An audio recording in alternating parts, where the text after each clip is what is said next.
Alors, nous reprenons. Normalement, le son doit être bien meilleur, comme ça.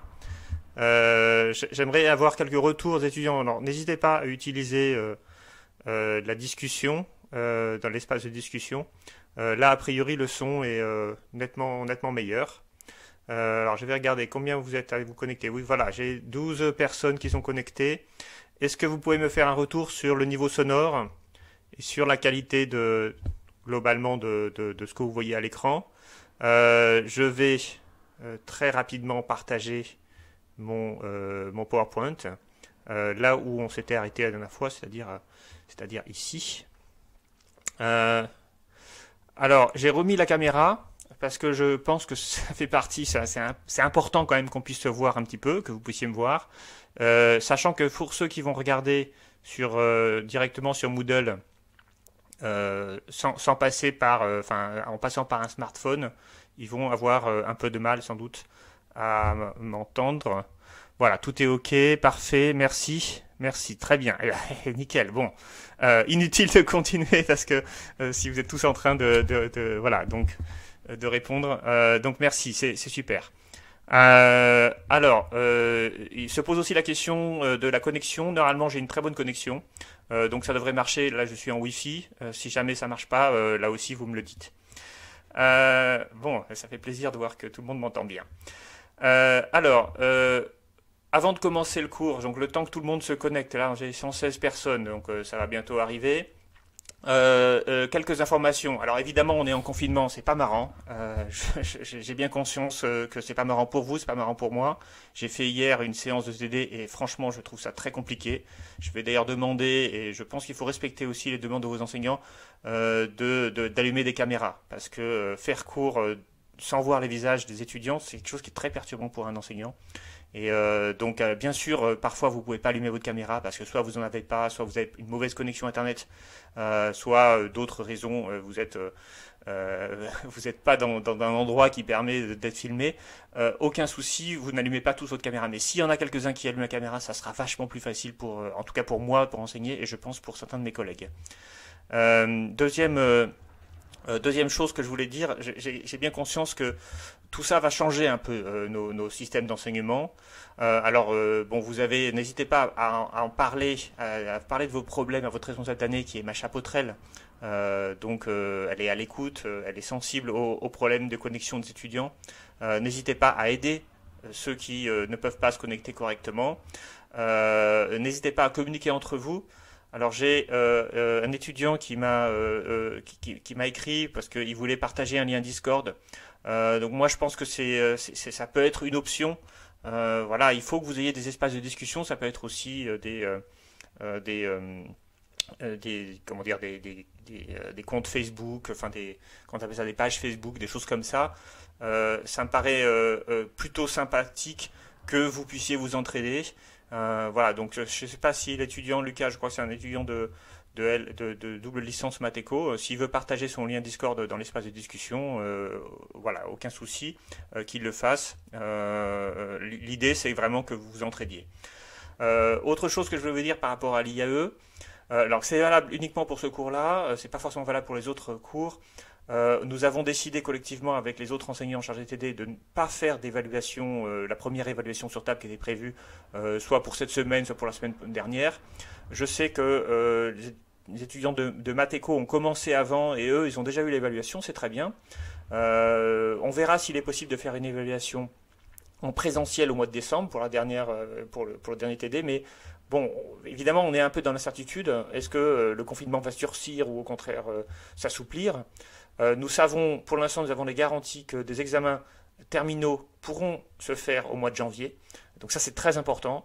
Nous demandons à ce que les examens terminaux se fassent en présentiel, parce que sinon, en distanciel, ça pose plein de problèmes. Ça pose des problèmes d'équité entre les étudiants, d'égalité de traitement, et c'est illégal, évidemment. Et puis donc ça vous donne le sentiment que ce soit injuste. Et puis par ailleurs, c'est pas des bonnes conditions d'examen. Donc moi, ce sur quoi j'insiste, c'est justement Voilà, donc on a les liens ici Discord, hein, vous pouvez regarder. Inutile d'envoyer 10 fois la même chose. Voilà. Non mais je comprends, il y a un décalage, hein, donc ça explique tout ça explique cela. Oui, que je voulais dire que on va faire des examens en présentiel et il sera peut-être possible de faire des évaluations de TD en présentiel aussi. Moi, je suis assez réticent avec l'idée de faire des évaluations de TD en distanciel pour des raisons d'équité entre les étudiants. On ne sait pas qui est derrière son écran pour répondre, déjà, premièrement. On ne sait pas si vous êtes à plusieurs ou si vous êtes tout seul. On ne sait pas s'il y a la triche. Mais la triche, moi, par exemple, que vous alliez sur Internet, ça me dérange pas. Je peux faire un sujet pour qu'il soit compatible avec le fait que vous ayez accès à vos cours et à Internet. Ça, c'est pas un problème. Le problème, c'est si vous êtes à plusieurs en train de vous aider et vous donner des réponses. Ça, évidemment, ça pose un problème. On l'a vu l'année dernière, quand on a fait des examens distanciels, le taux de réussite a bondi. Et on s'est pas dit que le taux de réussite avait bondi parce que les étudiants étaient devenu soudainement meilleur à cause de l'enseignement distanciel. C'est évidemment pas ce qui est arrivé. Voilà. Je vais faire en sorte, nous allons faire en sorte d'avoir des examens en présentiel pour l'IAE et nous allons essayer d'organiser, et ça c'est pas garanti, des examens en présentiel aussi pour les TD. Si jamais c'est pas possible de faire des examens en présentiel, on verra. On verra ce qu'on fait. Ce n'est pas tout n'est pas tranché. On va en discuter plus tard. Hein. Mais pour l'instant, venez en TD. Nous continuons de faire l'appel. Nous continuez de préparer vos séances de TD. Mettez-les sur l'espace Moodle de votre groupe de TD.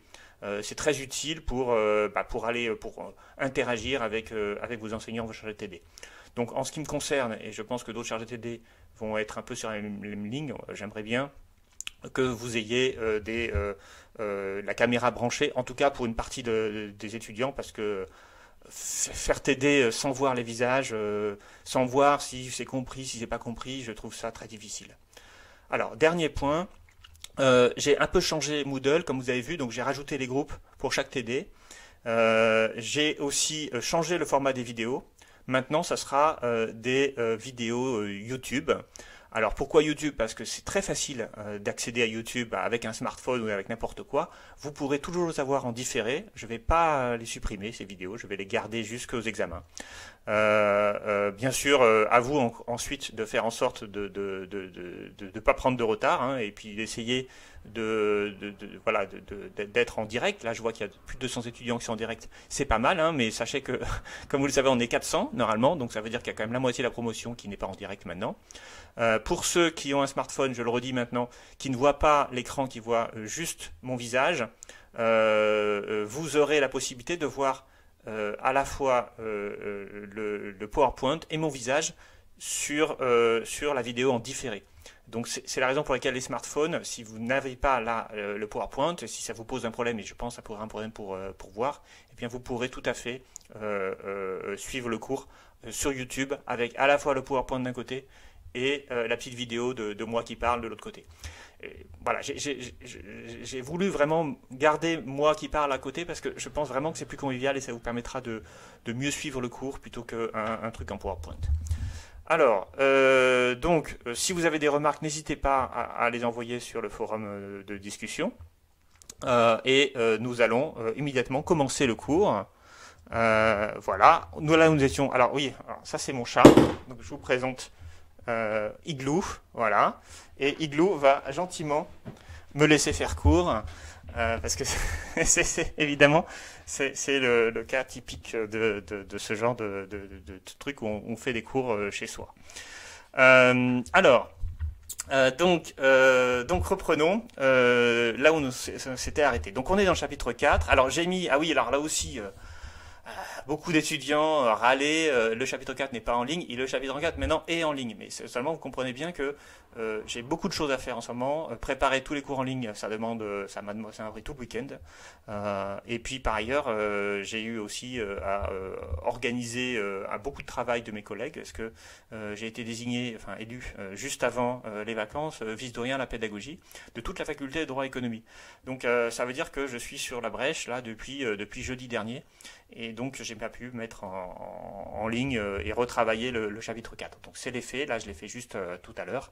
et il est sur Moodle, le chapitre 4, vous pouvez le télécharger si vous voulez l'avoir à côté. Alors, donc, chapitre 4, la consommation des ménages. Et donc, on essaie de comprendre le mécanisme de consommation des ménages. Alors, un indicateur qui est très intéressant. Alors, déjà, pourquoi est-ce que nous parlons de la consommation des ménages? Eh bien, parce que la consommation des ménages, c'est une composante extrêmement importante de ce qu'on appelle la demande globale, c'est-à-dire la demande qui est adressée à l'ensemble de l'économie. Et cette demande globale, eh bien, c'est ce qui traduit en fait la production des entreprises et donc le niveau du PIB. Hein, alors souvenez-vous, là aussi, vous verrez dans la fin du cours que j'avais expliqué que la production, c'est-à-dire le PIB, c'est-à-dire grand Y, est égale en fait à l'offre globale, qui est elle-même égale à la demande globale. Or, quand on regarde qu'est-ce qui compose la demande globale, on s'aperçoit que c'est très majoritairement la consommation des ménages. Donc en France, c'est 58%. Là aussi, je vous renvoie aux chiffres qu'on a vus au chapitre précédent. Une parenthèse, parce que j'ai oublié de le dire, la vidéo du début du dernier cours n'est toujours pas récupérée par Thomas Donadieu qui s'occupe de cela. Je vais attendre de voir s'il arrive à la récupérer, parce que j'aimerais bien quand même pour pouvoir vous la mettre. Si par contre c'est pas possible, ce que je ferai, c'est que je referai une vidéo d'1 heure, parce que je tiens à ce que vous ayez tout le cours en vidéo, puis pour moi aussi ce serait quand même satisfaisant qu'il manque pas 1 heure, donc je referai ce cours tout seul et je le remettrai en vidéo sur l'espace Moodle, sur YouTube et sur l'espace Moodle. Donc c'est important qu'on comprenne la consommation des ménages, ce qui détermine la consommation des ménages, parce que derrière ce chiffre-là, il y a la demande adressée aux entreprises, et donc il y a la croissance. Et donc c'est la raison pour laquelle on s'intéresse à cela. Alors, l'idée ici, c'est de comprendre pourquoi les ménages consomment et qu'est-ce qu'ils consomment. Alors pourquoi les ménages consomment? Déjà, premièrement, parce qu'il faut bien comprendre qu'ils peuvent choisir de consommer ou d'épargner. Donc je m'étais arrêté avant les vacances sur cette idée-là. C'est-à-dire que tout revenu des ménages peut être soit consommé, soit épargné. Cette épargne, elle consiste en 3 branches. Tout ce qui est sur le livret de compte des gens, c'est-à-dire tout ce qui est prêt à dépenser mais qui n'est pas encore dépensé. Tout ce qui est épargné au sens strict, c'est-à-dire qui est sur un livret d'épargne, ou qui est épargné d'un point de vue financier, c'est-à-dire qu'on va acheter des actions, des obligations, des titres financiers. Donc on peut avoir un plan d'épargne en actions, typiquement un PEA. Donc tout ça correspond à l'épargne. Donc ce qu'on appelle les liquidités, l'argent immédiatement disponible qu'on a sur son compte. L'épargne au sens strict, c'est-à-dire tout ce qu'on a mis de côté, que ce soit ou non, alors ça peut être aussi des livrets A, des choses comme ça, ou des Codevie, tout un ensemble d'instruments d'épargne qui là aussi est assez facilement disponible à la consommation pour ce qui est des livrets A, mais parfois est moins disponible lorsqu'il s'agit d'épargne placée en titres financiers, où là il faut revendre des titres pour pouvoir retrouver son argent. Et puis il y a un dernier élément de l'épargne des ménages, c'est l'épargne en logement, dont je m'étais arrêté là-dessus, c'est-à-dire les remboursements d'emprunts, ce qu'on appelle les plans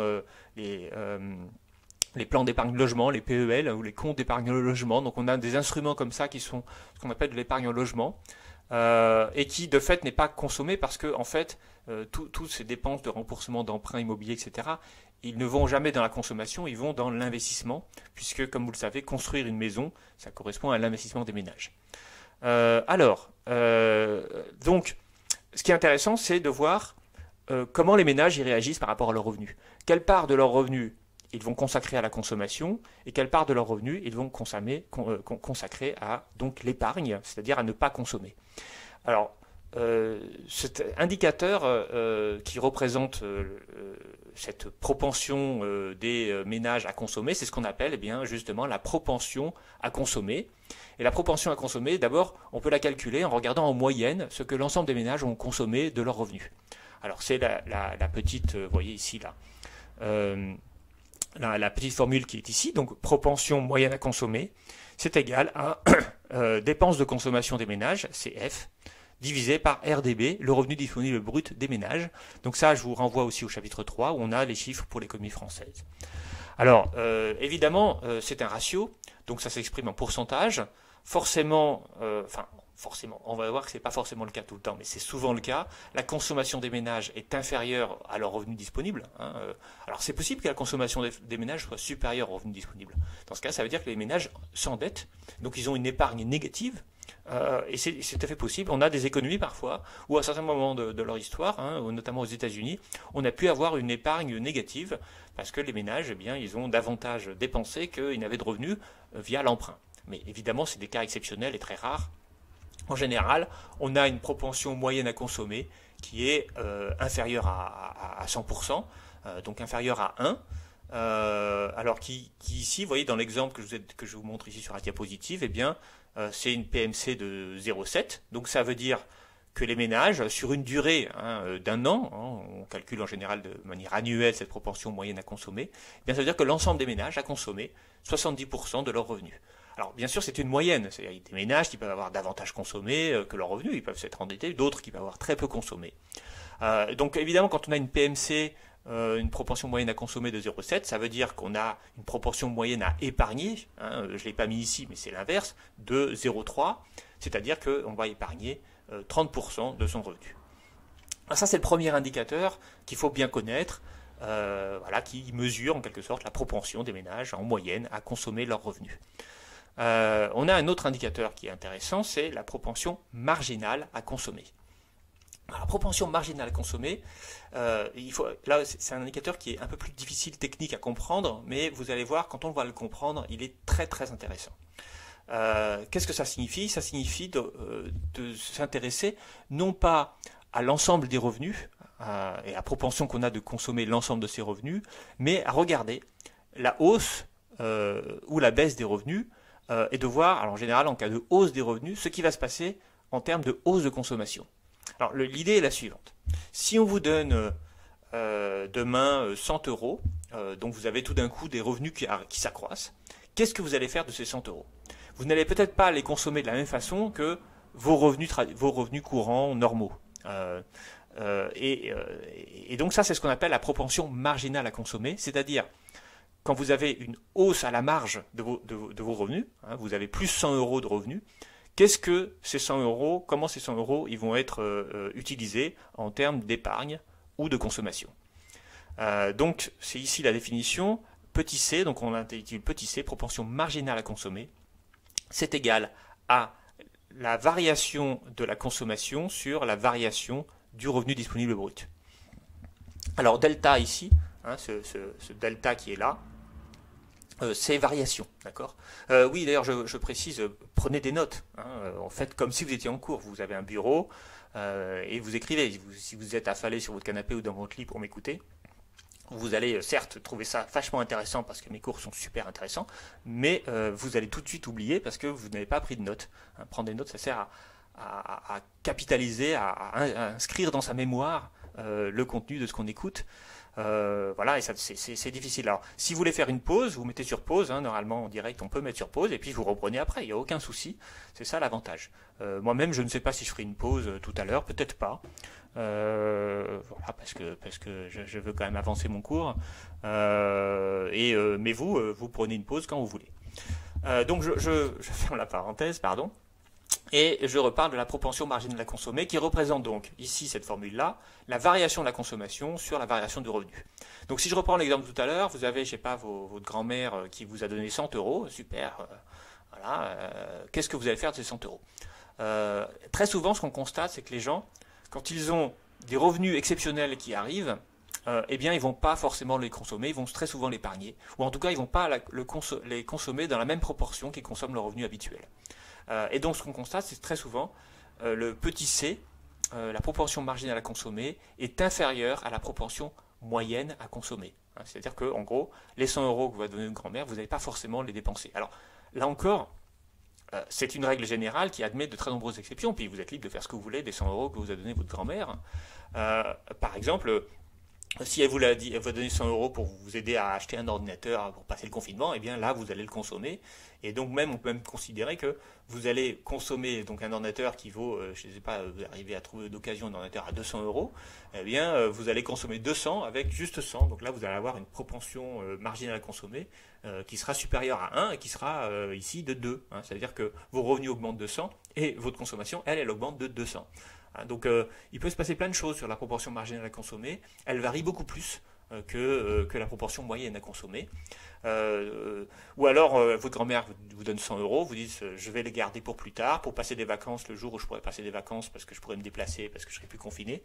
Eh bien dans ce cas-là, il y aura 0 qui aura été consommé, vous aurez entièrement épargné ces 100 euros et on va dire que votre propension marginale à consommer ici sera de 0. Voilà, donc ce chiffre petit c, hein, je récapitule ici dans la ligne du diaporama, ça signifie que chaque euro supplémentaire de revenus va entraîner une hausse de la consommation de 90 centimes si petit c est égal à 0,9, de 50 centimes si petit c est égal à 0,5. Hein, donc vous regardez les euros supplémentaires que vous obtenez. Alors tout ça est intéressant et permet ici de comprendre à l'échelle nationale ce qui se passe dans une économie. Parce que ce qui est intéressant, pourquoi je vous dis tout ça, parce que ce qui est intéressant, c'est que les comportements des consommateurs, ils sont évidemment dépendants de ce qui se passe dans la société, de ce qui se passe dans l'économie. Concrètement, en période de crise, en période de récession, que vont faire les ménages? Est-ce qu'ils vont davantage consommer ou est-ce qu'ils vont davantage épargner?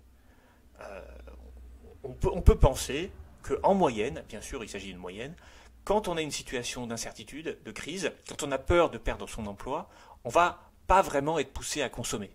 Et notamment des biens durables qui sont très chers, comme les voitures, les automobiles, les réfrigérateurs, etc., où dans la consommation peut se reporter.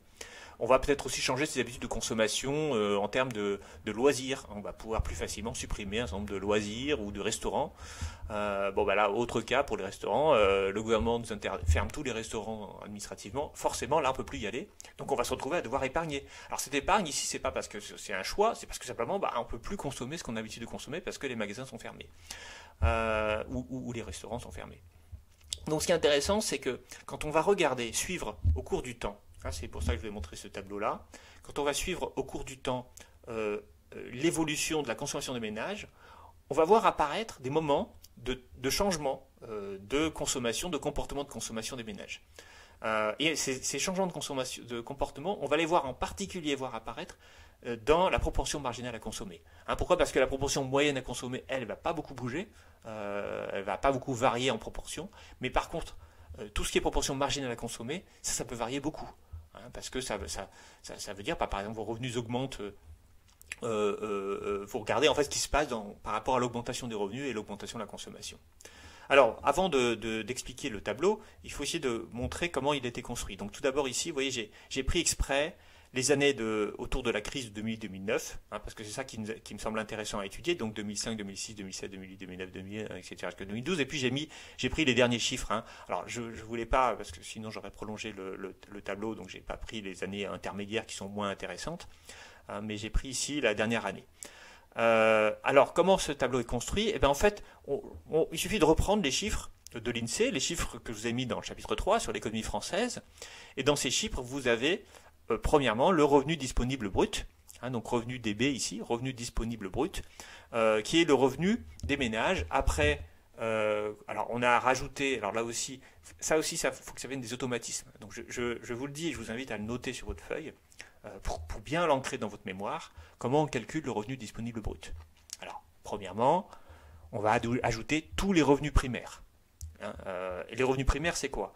C'est les revenus du travail, les salaires. C'est les revenus du capital. Alors les revenus du capital, c'est les intérêts par exemple de l'épargne qu'on a placée sur les marchés financiers.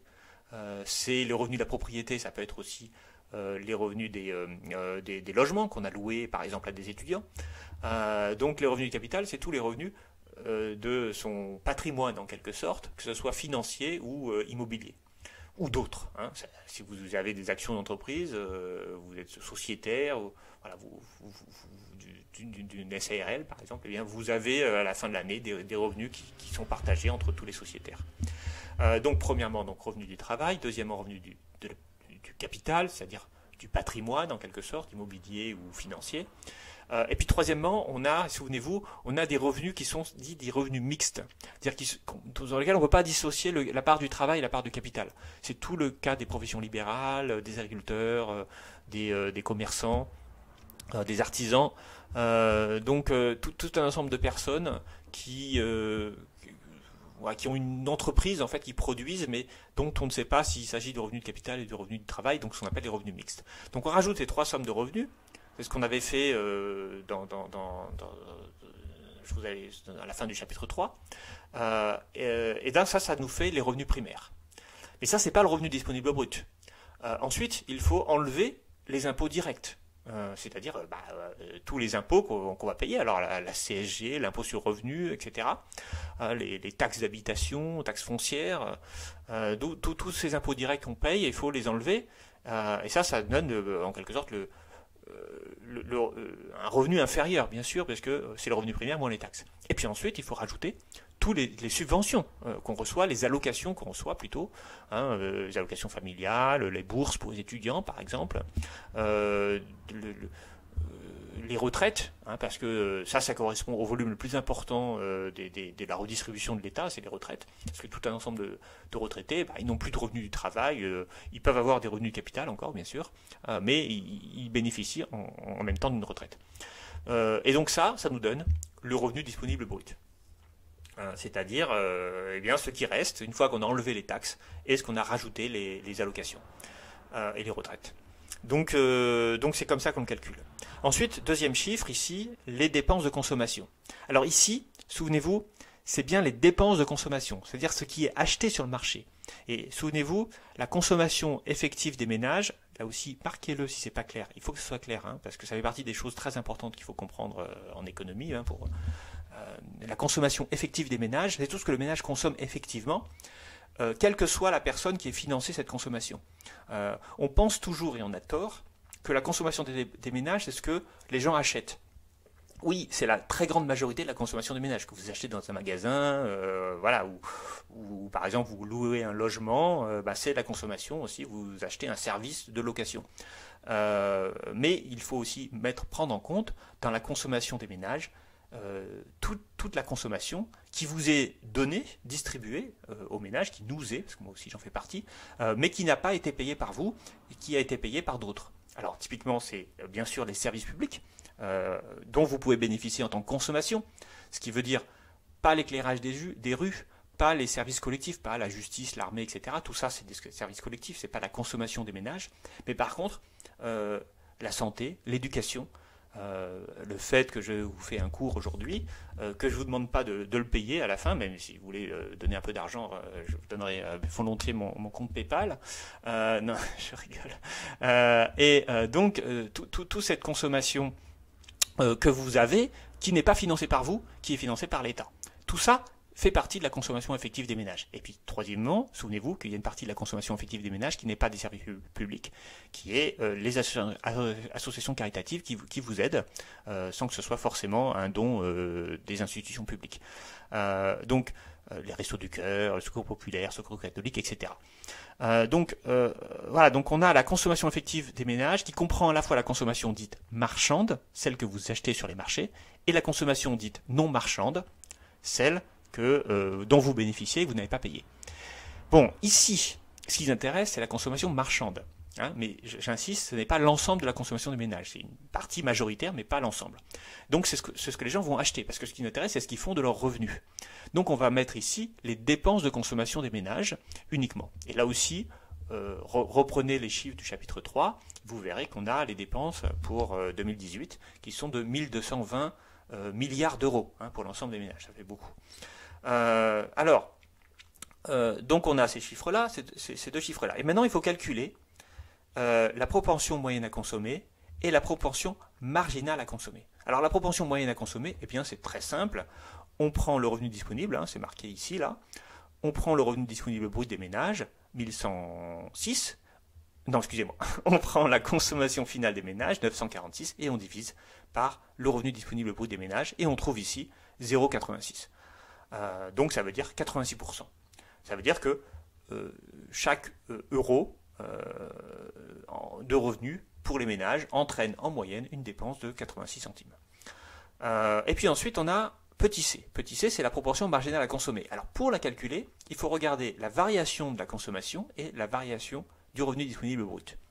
Alors ici, on ne peut pas le faire parce qu'il faut voir la variation avec l'année précédente. Or, l'année 2004 elle n'est pas présente ici, donc on ne va pas pouvoir la calculer, la proportion marginale à consommer.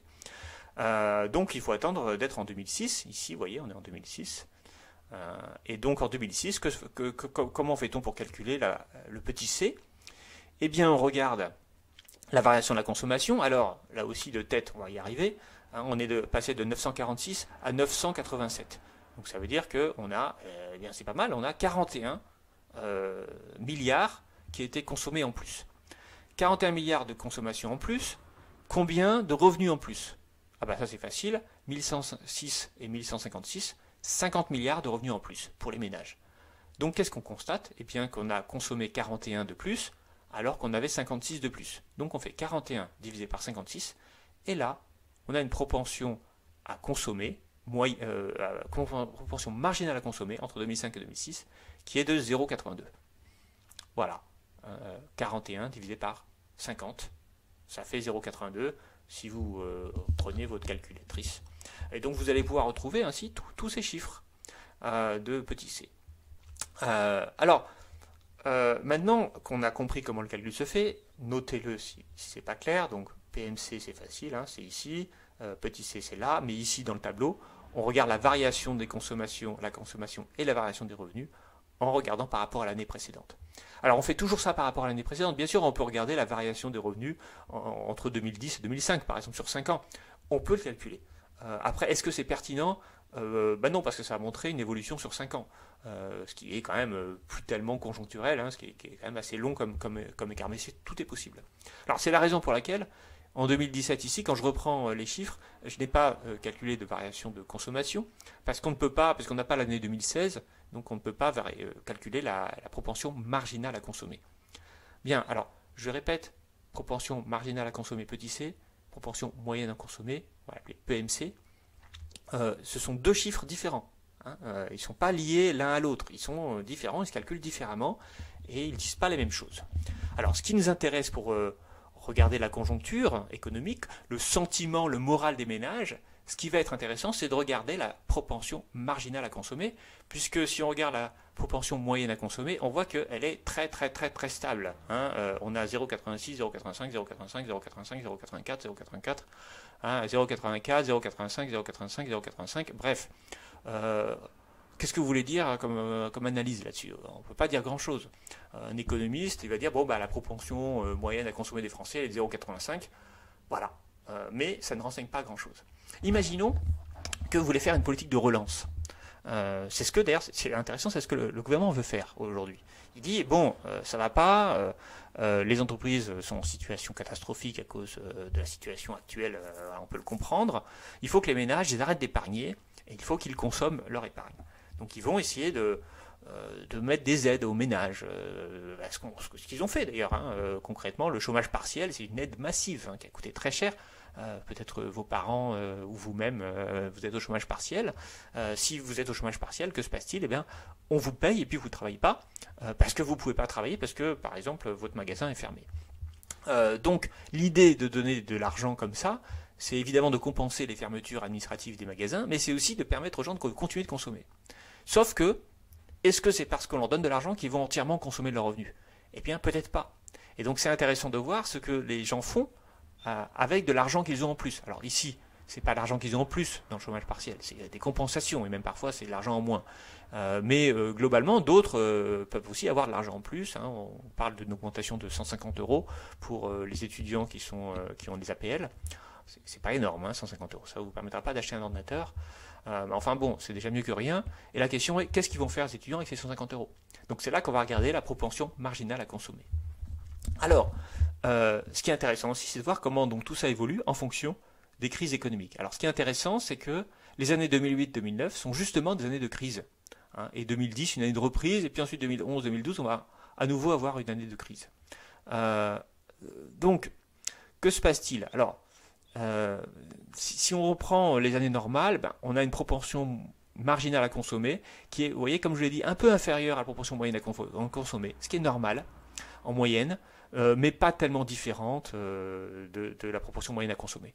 Quand on a plus de revenus, on a parfois du mal à trouver des moyens de les consommer. Hein. Si un jour vous vous souviendrez de ça, quand vous aurez terminé vos études, vous trouverez vos premiers emplois, vos revenus ils vont exploser. Vous allez tout d'un coup vous retrouver avec des bons salaires, surtout si vous avez terminé votre M2 et que vous trouvez un bon poste. Là, vous allez passer d'un revenu de, je sais pas, 600, 700 euros par mois, si vous avez un logement, à un revenu de 2000 euros par mois, 2500. Évidemment, ça va changer vos habitudes. Et au début, vous allez avoir des scrupules à aller au restaurant, à dépenser de l'argent, parce que vous n'avez pas l'habitude de dépenser de l'argent. Donc, vous allez retrouver avec une épargne, au bout d'un an, vous allez vous retrouver avec une épargne énorme, et vous allez dire, mais qu'est-ce que je vais faire de tout ça? Et puis très vite, vous allez voir que vous allez prendre des bonnes habitudes, c'est-à-dire des mauvaises, c'est-à-dire vous allez commencer à dépenser votre argent de plus en plus, jusqu'à retrouver une proportion moyenne à consommer de à peu près 0,85, comme l'ensemble, la moyenne des Français. Une chose d'ailleurs qui va vous faire consommer davantage, c'est que vous allez vous dire, tiens, qu'est-ce que je vais faire de tout cet argent? Ah ben tiens, si j'achetais un appartement, une maison, un truc comme ça. Dès que vous allez commencer à acheter une maison, alors là, tout d'un coup, vous allez voir, votre consommation va beaucoup augmenter, et vous allez trouver des choses à faire avec votre argent. Donc, voilà, donc ce qui se passe, c'est... alors bien sûr, c'est pareil, on reviendra, mais si vous avez des enfants, voilà, là aussi, ça va commencer à augmenter beaucoup votre consommation. Donc, si je reviens sur le graphique, donc ce qui est intéressant ici, enfin le tableau, pardon, ce qui est intéressant, c'est de voir ce qui se passe. Alors, en période normale, vous voyez, jusqu'en 2008, on a une propension marginale à consommer qui est proche mais inférieure à la propension moyenne à consommer. Aucun souci, on est en période normale. Et puis à partir de 2008, on va arriver à une période pas normale. Regardons ce qui se passe en 2008. Vous voyez, bizarrement, on est au moment du début de la crise et on a une hausse de la proportion marginale à consommer. Pourquoi cette hausse? Alors, on constate ici, regardons, que s'est-il passé? Avant, en 2006-2007, on avait une hausse, vous voyez, et puis c'est pareil en 2005-2006, on avait une hausse du revenu disponible brut des ménages qui était de 60. 1156 à 1216. Avant, c'était 50, donc plus 50, plus 60. Là, tout d'un coup, la crise commence et la hausse des revenus est plus faible en 2008. Vous voyez, on est ici maintenant, non pas à 50 ou 60, mais à 38. Donc déjà, c'est plus faible. Donc on voit un premier effet de la crise, la baisse des revenus. Et en même temps, quand on regarde la hausse des dépenses de consommation, ici, souvenez-vous, on était à 41. Ici, on est à 32 plus 13, ça fait 53, 41, 53. Donc on voit une hausse de la consommation importante. Puis vous voyez que là, finalement, on est 32 à 67, et ben on est plus faible. Donc on a eu à la fois une baisse des revenus, une baisse de la hausse des revenus plus précisément, et une baisse de la hausse normale, naturelle des dépenses de consommation finale. Puisque là, on est passé, on n'était pas plus à 40 ou 50, ou 48 tout à l'heure, on était, je crois, ou je ne sais plus combien, 13 plus, 45, c'est ça. Là, maintenant, on est à 35, donc on a quand même baissé un peu, mais les revenus ont baissé plus vite que les dépenses, que les dépenses de consommation n'ont augmenté. Enfin, la hausse des revenus a plus baissé que la hausse des dépenses de consommation, ce qui veut dire que globalement, on va se retrouver avec une PMC, une proportion moyenne à consommer ici en 2000, qui est plus importante que la moyenne. Donc 0,92. Pourquoi? Parce que les gens ils avaient l'habitude d'augmenter leurs dépenses de consommation et leurs revenus ont augmenté moins vite que prévu. Et donc ils se retrouvent à avoir une proportion marginale à consommer qui a augmenté, mais qui est inférieure à 1 tout de même. Et puis voilà. Là, il se passe un truc en 2009. Un truc assez intéressant. Puisque les revenus ont quasiment pas augmenté des ménages. On est passé de 1254 à 1255. Ils ont augmenté de 1 milliard. C'est rien du tout. Et ça, c'est un effet de la crise, évidemment. Et les dépenses de consommation, elles ont baissé. On est passé de 1067 à 1052. Et ça aussi, c'est là qu'on voit les effets de la crise. C'est-à-dire que là, en 2009, les gens ils commencent à se rendre compte qu'il y a une crise. En 2008, ils n'ont pas encore conscience, donc ils continuent d'augmenter leurs dépenses de consommation, on va dire au rythme d'avant, même si leurs revenus, globalement, ils n'ont pas augmenté autant que prévu. Et là, leurs revenus, ils n'augmentent plus. 1 milliard, c'est rien du tout, ça ne se voit pas. Et puis par ailleurs, comme la population a, elle, augmenté, on peut penser que par unité de consommation, les revenus moyens des gens ont baissé. Et donc, que se passe-t-il? Eh bien, la consommation s'effondre de moins 15.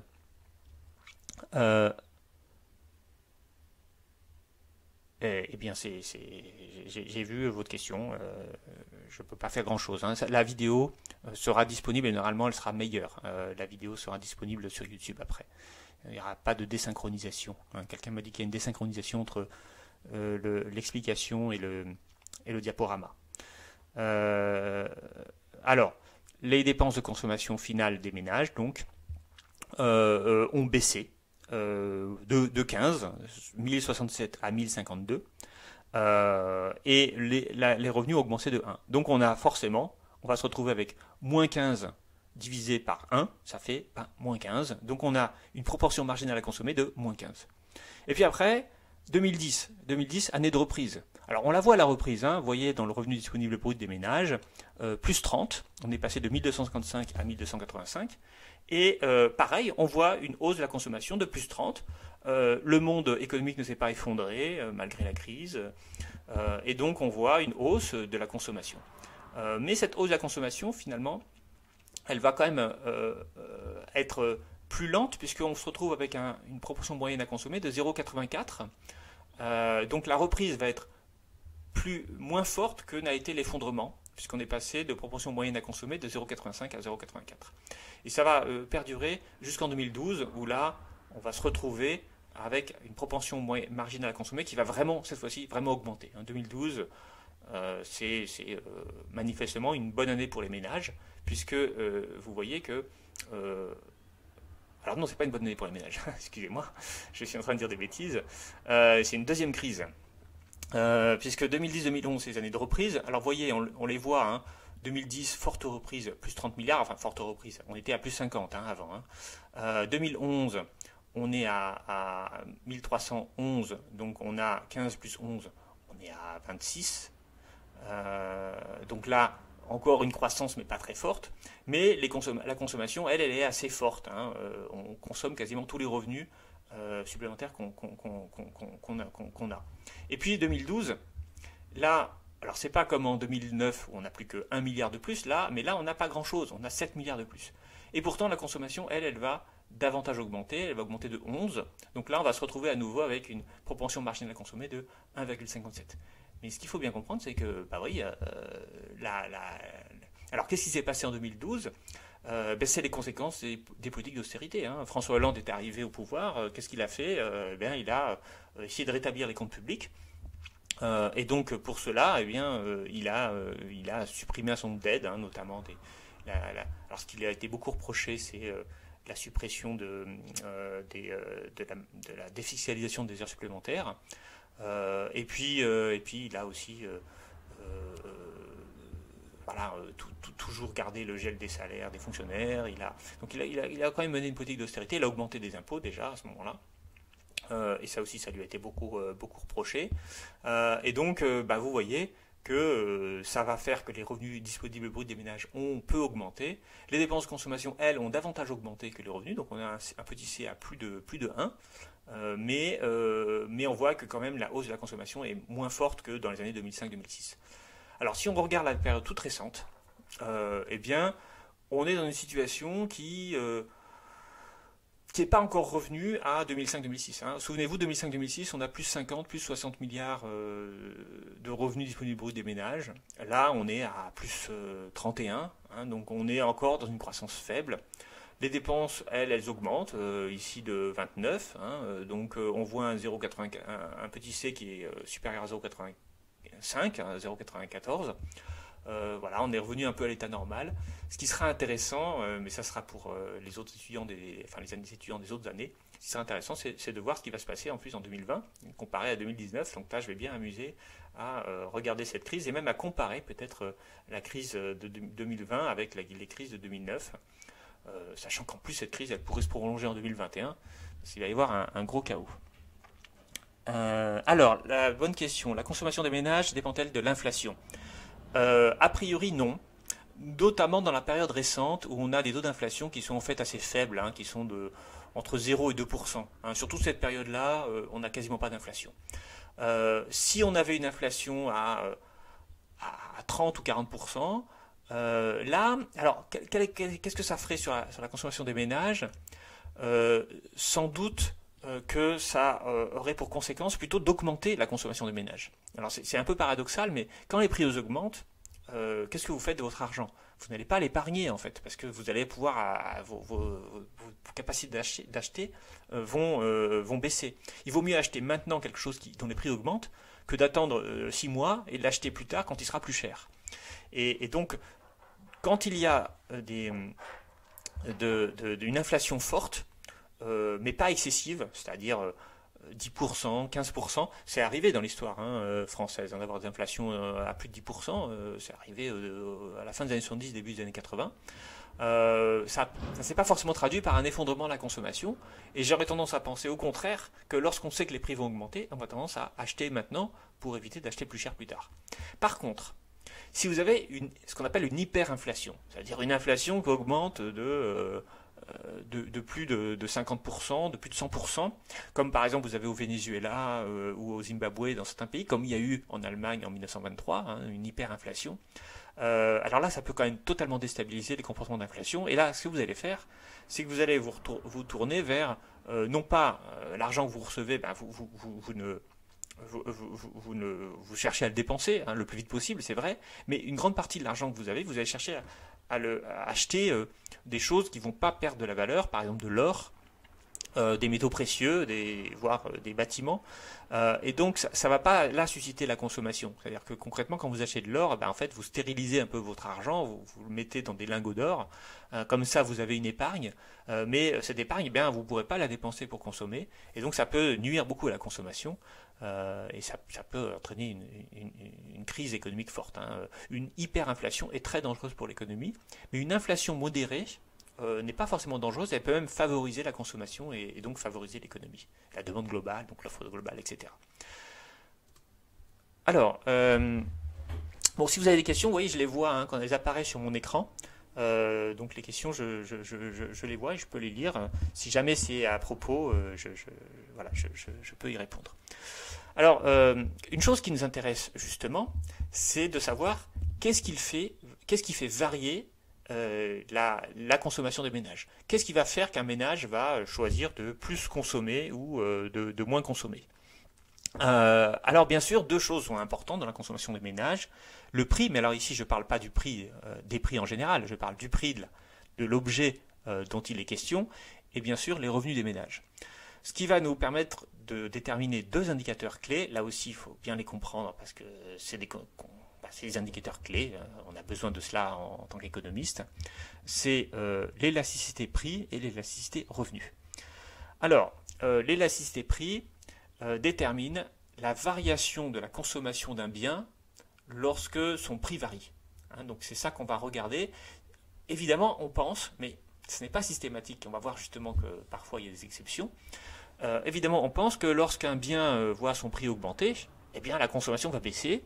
Inversement, lorsque on va voir un prix d'un bien qui va baisser, la consommation va augmenter. Alors, encore une fois, tout ça n'est pas lié à l'inflation, c'est la variation de prix d'un bien en particulier. Tout à l'heure, je vous disais, quand il y a la hausse de tous les prix, les gens vont consommer davantage. Oui, pour des raisons logiques, ils ont besoin de dépenser leur argent maintenant. Mais si vous avez la hausse d'un seul prix, alors là, vous allez chercher plutôt à moins consommer cet objet et plutôt à vous reporter sur la consommation d'autres objets équivalents, parce que vous allez renoncer à un achat si c'est trop cher. Donc ça, c'est le premier élément, ce qu'on appelle la variation, l'élasticité prix, c'est la variation des achats de consommation par rapport à la variation des prix. C'est évidemment très important lorsque vous êtes un commerçant, par exemple, et que vous êtes en train de vous dire combien, je sais pas, vous êtes un restaurateur, combien va être le menu du jour. Vous savez que si vous mettez un menu du jour à 25 €, vous aurez du mal à remplir vos tables. Donc finalement, ça va vous coûter très cher et ça ne va pas vous rapporter d'argent. Si vous mettez un menu du jour à 8 €, là du coup vous aurez plus de clients, mais peut-être que vous ne ferez pas assez de marge et vous allez faire faillite. Donc c'est tout le problème de tout commerçant, c'est de savoir à combien il met le prix des choses. Voilà, même chose si vous êtes n'importe quel autre commerçant. Et donc il faut savoir comment les gens ils achètent et leur comportement d'achat. Et bien sûr, cela va varier d'une marchandise à l'autre. Parfois, certaines marchandises peuvent voir leur prix augmenter fortement sans que ça change les habitudes de consommation des ménages. Parfois, une toute petite variation des prix d'un produit peut entraîner une très forte variation des prix, des consommations. Donc ce qu'on va mesurer avec l'élasticité, c'est justement cela. C'est comment est-ce que la variation des prix va agir sur la consommation des ménages. C'est ce qu'on appelle l'élasticité. Alors l'idée de l'élasticité est simple, c'est l'élasticité, voilà, l'élasticité prix. C'est que certains produits vont avoir une forte élasticité, c'est-à-dire qu'une faible variation des prix va entraîner une forte variation de la consommation de ce produit, ou alors parfois ils sont dits faiblement élastiques, voire pas du tout élastiques. Quand ils ne sont pas du tout élastiques, ça veut dire que les variations de prix n'ont aucun effet sur la consommation, ou quand ils sont faiblement élastiques, elle a très peu d'effet. Alors, la formule de l'élasticité, alors quand on va parler d'élasticité sans dire de quoi il s'agit, c'est toujours élasticité prix. Voilà, parfois on peut dire élasticité prix, parfois on peut dire élasticité tout court. Par contre, quand on va parler de l'autre élasticité dont je vais parler juste après, qui est l'élasticité revenu, là il faut dire élasticité revenu, parce que c'est un autre indicateur. Il faut bien le préciser. Donc pour répéter, élasticité sans qualificatif, ça veut dire élasticité prix. Et si on veut parler de l'élasticité revenu, on est obligé de caractériser, de parler d'élasticité revenu. Bref, je reviens sur l'élasticité prix. Donc la formule générale de l'élasticité prix est la suivante. Variation des quantités consommées, évidemment, donc delta Q. Souvenez-vous, delta, c'est variation, divisé par variation des prix, delta P. Alors, une manière très simple de calculer E, c'est d'estimer les variations en pourcentage, directement. Alors voilà, je vous donne un exemple ici. Si on a une hausse de prix de 10% qui entraîne une baisse de la demande de 20%, alors qu'est-ce qu'on fait? On fait moins 20%, divisé par 10, plus 10, parce que là les prix ont augmenté de manière positive, moins 20 divisé par 10, ça fait moins 2. Donc on a une élasticité prix de moins 2. Alors il n'y a pas d'unité à l'élasticité prix, il n'y a pas de pourcentage, attention, parce qu'on a divisé pourcent et pourcent. Donc on se retrouve sans unité du tout, c'est normal. Alors qu'est-ce que ça veut dire? Ça exprime le fait que lorsque vous augmentez, alors là on a mis de 10%, mais du coup on va généraliser. Si vous avez vos prix augmentent de 5%, alors votre consommation va diminuer de 5 fois 2 égale moins 20%. Donc vous avez des prix qui augmentent de 50%, alors votre consommation va baisser. Alors là, on va se retrouver à un problème, parce que ça veut dire moins 100%, et là il y a un souci, parce que moins 100%, ça veut dire que vous n'avez plus du tout de demande, de consommation. Donc, voilà, donc, on va voir que parfois, ça marche très bien l'élasticité prix quand il y a des faibles variations, puis quand on a des fortes variations, alors du coup il faut recalculer l'élasticité différemment. Vous voyez, par exemple, je dis je double mes prix. Ça veut dire, tiens, les prix, donc ils ont une augmentation de 100%, j'ai une élasticité de moins 2, ça veut dire que la consommation va baisser de 200%. Non, on ne peut pas dire ça. Parce que quand on est au-delà de 100%, on n'a plus de consommation du tout. Et vous allez voir tout à l'heure, je vais vous montrer ça. Ça pose parfois des petits problèmes. Mais en gros, l'idée, c'est ça. En gros, la variation de la consommation, des quantités vendues, va être le double, l'élasticité de moins 2, c'est ça que ça veut dire, de la variation des prix. Alors, justement, on a deux méthodes pour calculer cette élasticité. On a cette méthode-là qui est la plus simple, mais on a aussi une autre méthode qui justement est là pour éviter d'avoir des choses un peu bizarres dans les calculs. Je prends un exemple ici. On va regarder deux points. On fait un tableau de variation des quantités et des prix pour une marchandise quelconque. Un point A et un point B. Alors, vous voyez, le point A, c'est un équilibre. Vous avez un prix de 4 € pour une marchandise, et bien vous en vendez 120. Le point B, vous avez un prix de 6 €, alors vous en vendez 80. Donc là, on a la même idée tout à l'heure, c'est que globalement, lorsqu'on augmente les prix, eh bien les quantités achetées ou vendues diminuent. Le souci, c'est que là, on ne sait pas si on va regarder une hausse des prix, on va passer de 4 à 6 €, ou si on va on regardait une baisse des prix. On passe de 6 à 4 euros. Or, si on calcule avec la formule précédente, on va se retrouver avec une élasticité prix qui va être différente. Et donc évidemment, il y a une incohérence. Alors, prenons les deux exemples. Lorsque on va de A à B, donc une hausse de prix. Alors, hausse de prix, c'est combien? 4 à 6 euros, c'est ce qu'on appelle une hausse de prix de 1 tiers, donc égale à 33%. Donc on a ce chiffre-là. Vous pouvez le marquer. Point A à B, prix plus 33%. Que se passe-t-il pour les quantités? Eh bien, les quantités, elles passent de 120 à 80.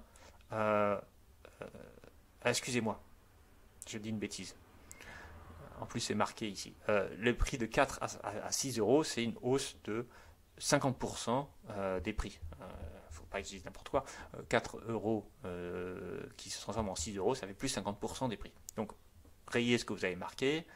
Vous changez, vous mettez en passant du point A au point B, j'augmente les prix de 50%. Par contre, ici, voilà.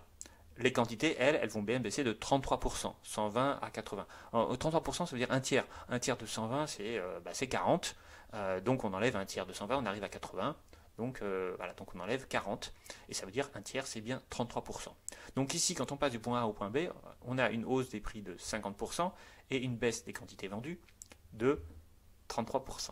Ce qui veut dire que si on calcule l'élasticité par la formule précédente, qu'est-ce qu'on a?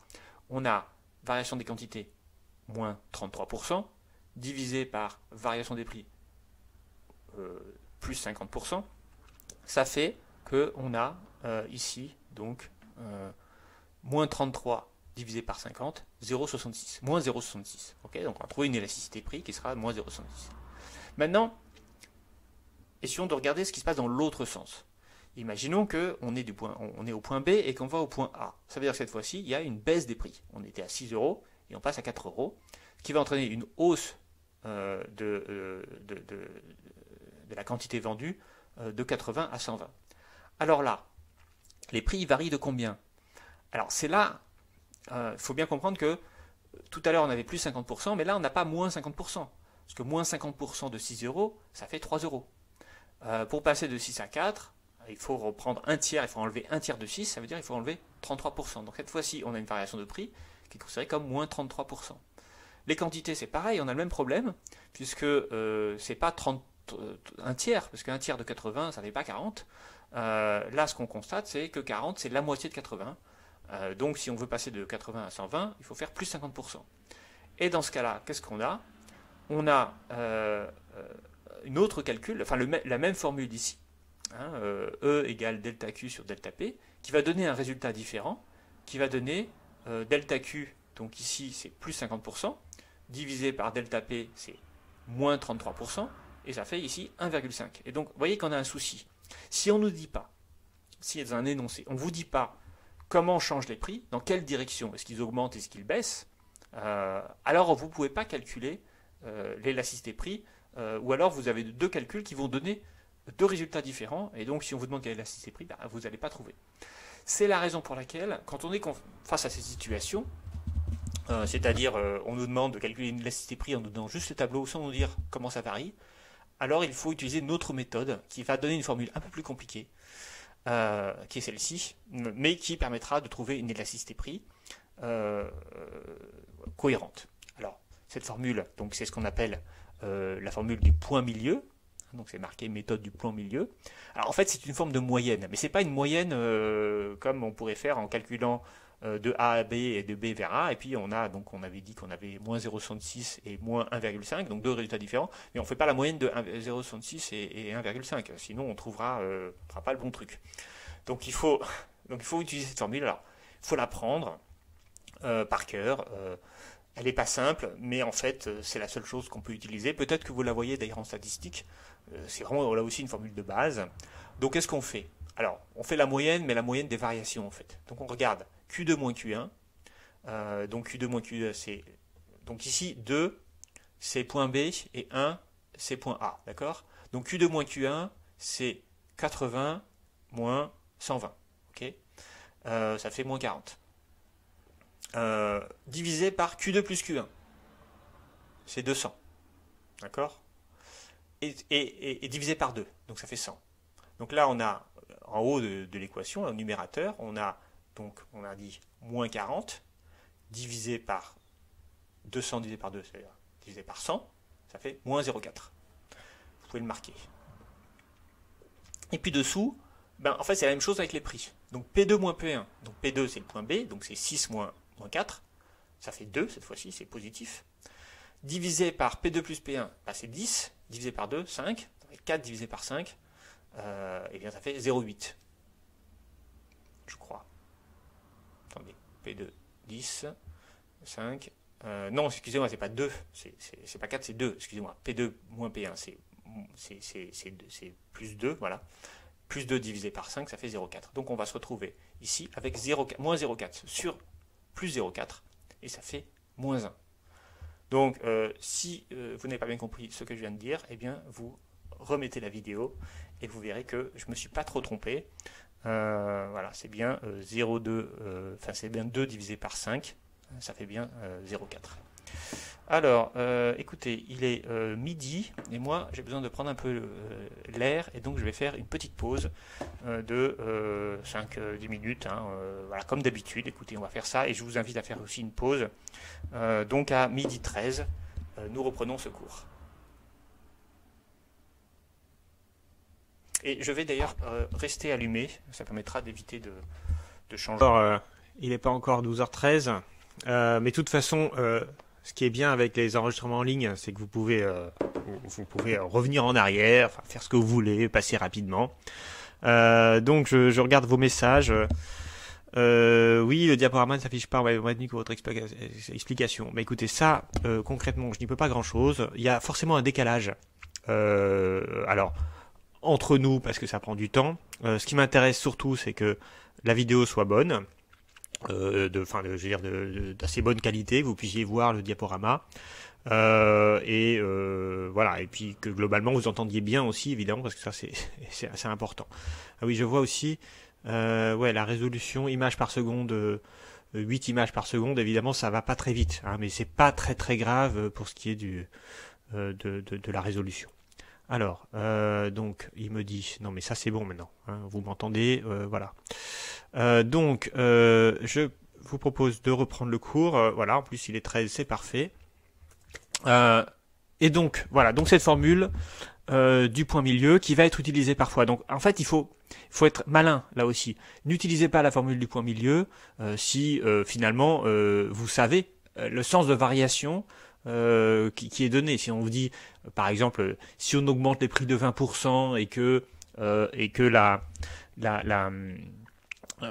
consommation baisse de 20%, vous n'allez pas vous embêter avec la formule du point milieu. Là, vous avez simplement vous utilisez la première formule. Ah oui, le chapitre 3 avec les questions. Oui, écoutez, je vais le faire là. J'avais oublié, je vais faire ça tout à l'heure. Donc pour revenir à la méthode qu'il faut utiliser, si on vous dit que vous avez augmenté de 20% les prix et vous constatez une baisse de 20% de la consommation de votre produit, vous vous embêtez pas à utiliser la méthode du point de milieu. Vous dites l'élasticité est égale à moins 20 sur 20 est égale à moins 1, pardon. L'élasticité d'ailleurs elle est en général négative, l'élasticité prix.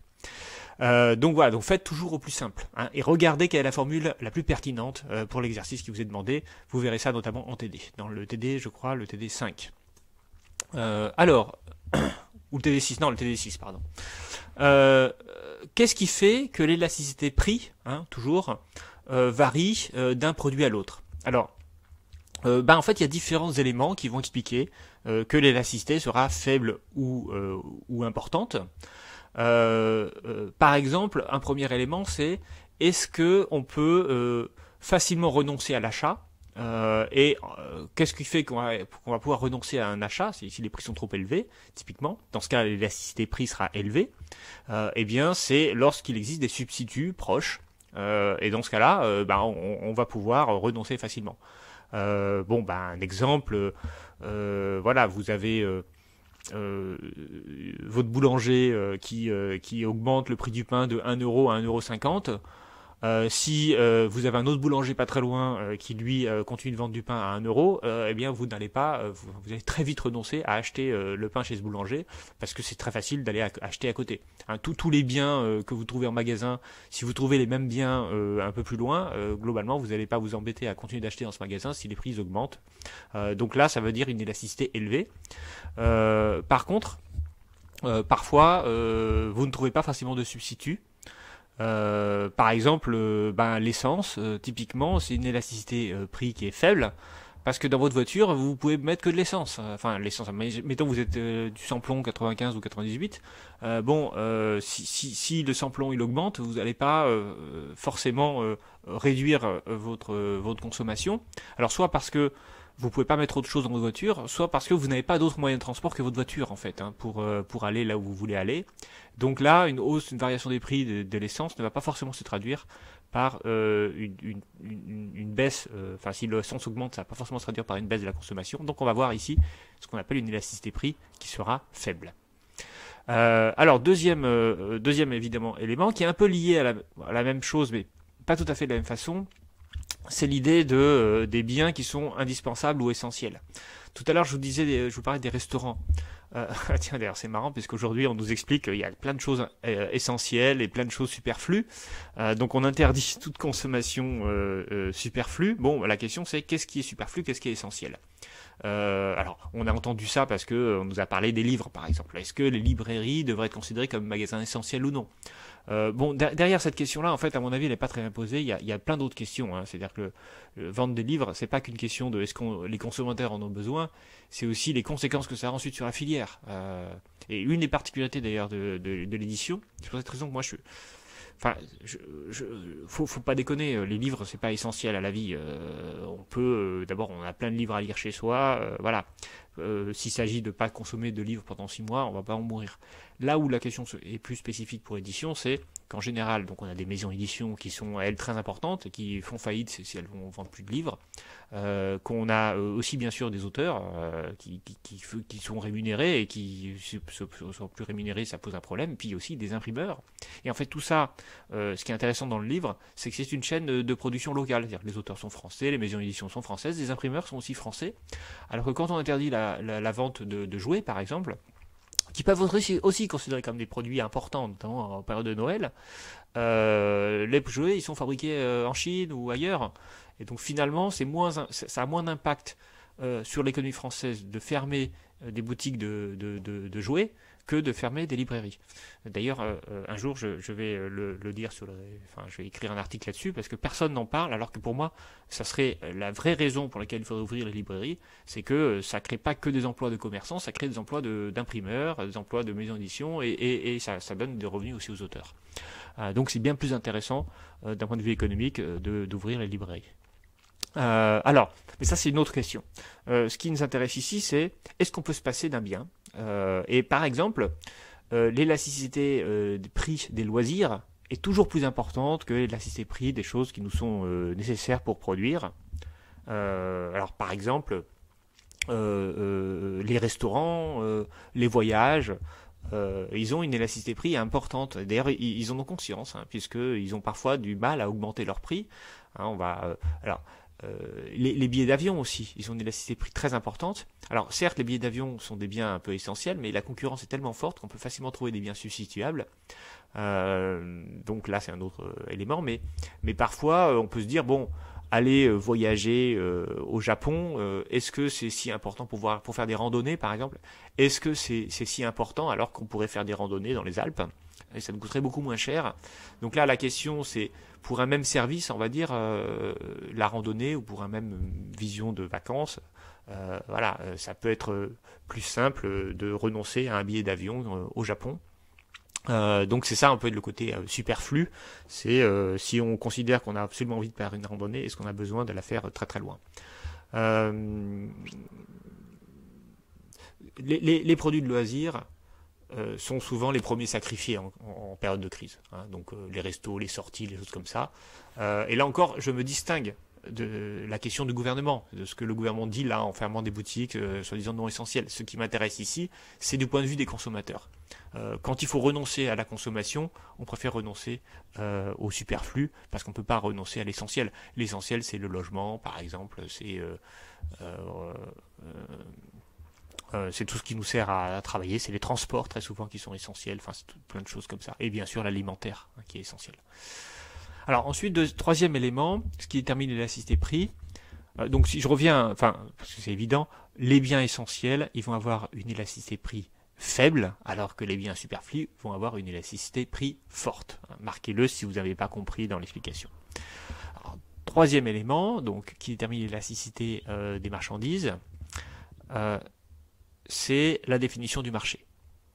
Parce qu'en fait, là aussi, c'est pas si simple. Est-ce que le marché qu'on va regarder, c'est un ensemble de produits, ou est-ce que c'est juste un bien en particulier?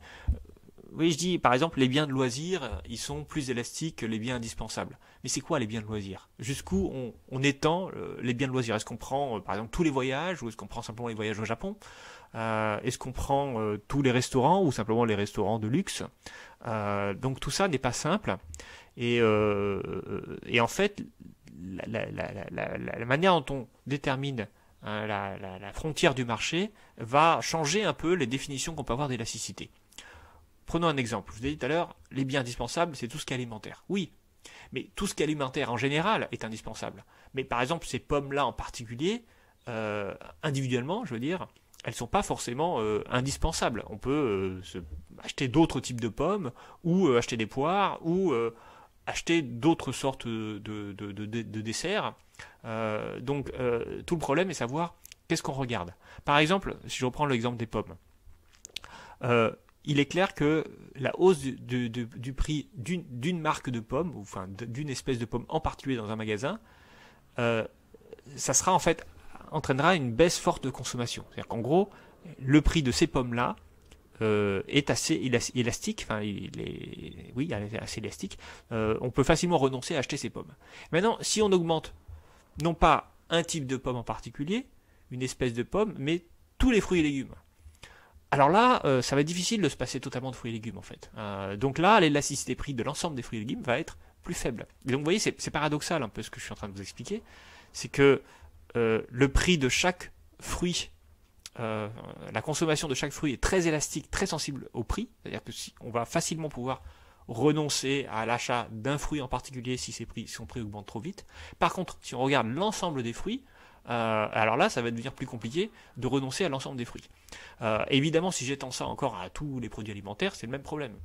Vous avez une marque de pâtes qui augmente, dont le prix augmente, ça ne posera pas tout de problème. Vous pourrez continuer d'acheter une autre marque de pâtes, ou alors du riz, ou des pommes de terre, enfin il y a plein de substituts. Mais vous avez tous les féculents qui augmentent de prix, là ça commence à devenir plus compliqué. Donc il faut regarder de quoi on parle. L'élasticité prix, alors là je vous ai donné un autre exemple sur la diapo. Si je reprends le chocolat par exemple, si les prix du chocolat augmentent, on peut toujours se passer de chocolat. On peut trouver d'autres types de biens à acheter, d'autres friandises par exemple. On peut se passer de chocolat parce qu'on considère que c'est superflu. Par contre, si toutes les friandises augmentent de prix, ça va être plus compliqué de s'en passer. Voilà, surtout si on aime le sucre et tout ça. Et si tous les produits alimentaires augmentent, ben là on ne peut plus du tout s'en passer. Voilà, donc c'est ça qu'il faut regarder aussi. Et là, par exemple, si je vous pose une question, quelle est l'élasticité prix des produits alimentaires sans préciser, ben vous allez dire qu'elle est faible. Mais par contre, si je vous dis quelle est l'élasticité prix des marques Panzani, alors là, vous pourrez dire qu'elle est forte. Parce que, voilà, c'est pas la même chose, c'est pas la même frontière du marché qu'on regarde. Quatrième élément, alors là aussi qui est très intéressant, c'est ce qu'on appelle l'horizon temporel. C'est-à-dire que certaines marchandises peuvent être très inélastiques à court terme et très élastiques à moyen et long terme. Alors pourquoi? Parce que très souvent la consommation d'un produit peut être liée au fait qu'on dispose d'un autre produit. Alors c'est le cas de l'essence, c'est le cas de l'électricité, globalement de l'énergie. C'est le cas de plein d'autres choses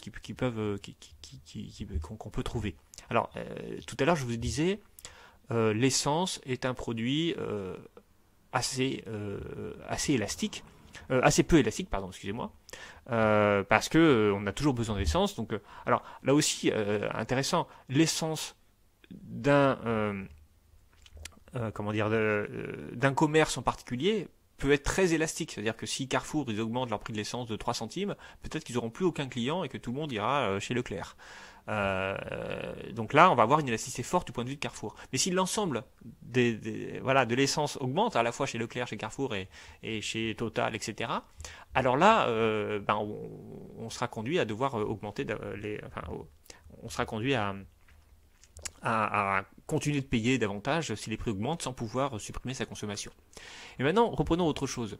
Si tous les prix, toute l'essence augmente partout, donc là on est dans le cas de figure, deuxième cas de figure, donc on est contraint de continuer d'acheter de l'essence, donc l'élasticité prix à court terme, elle va être faible, mais au bout d'un moment on peut se dire, attendez, si l'essence continue d'augmenter comme ça, moi je vais arrêter, je vais changer, je vais acheter une voiture électrique par exemple, ou je vais déménager. Je vais me rapprocher de mon lieu de travail, et dans ce cas-là, je ferai soit en transport en commun, soit à pied, soit en vélo. Donc on peut changer ces modalités de fonctionnement, ces habitudes de consommation en déménageant. Par exemple, vous êtes chauffé au gaz.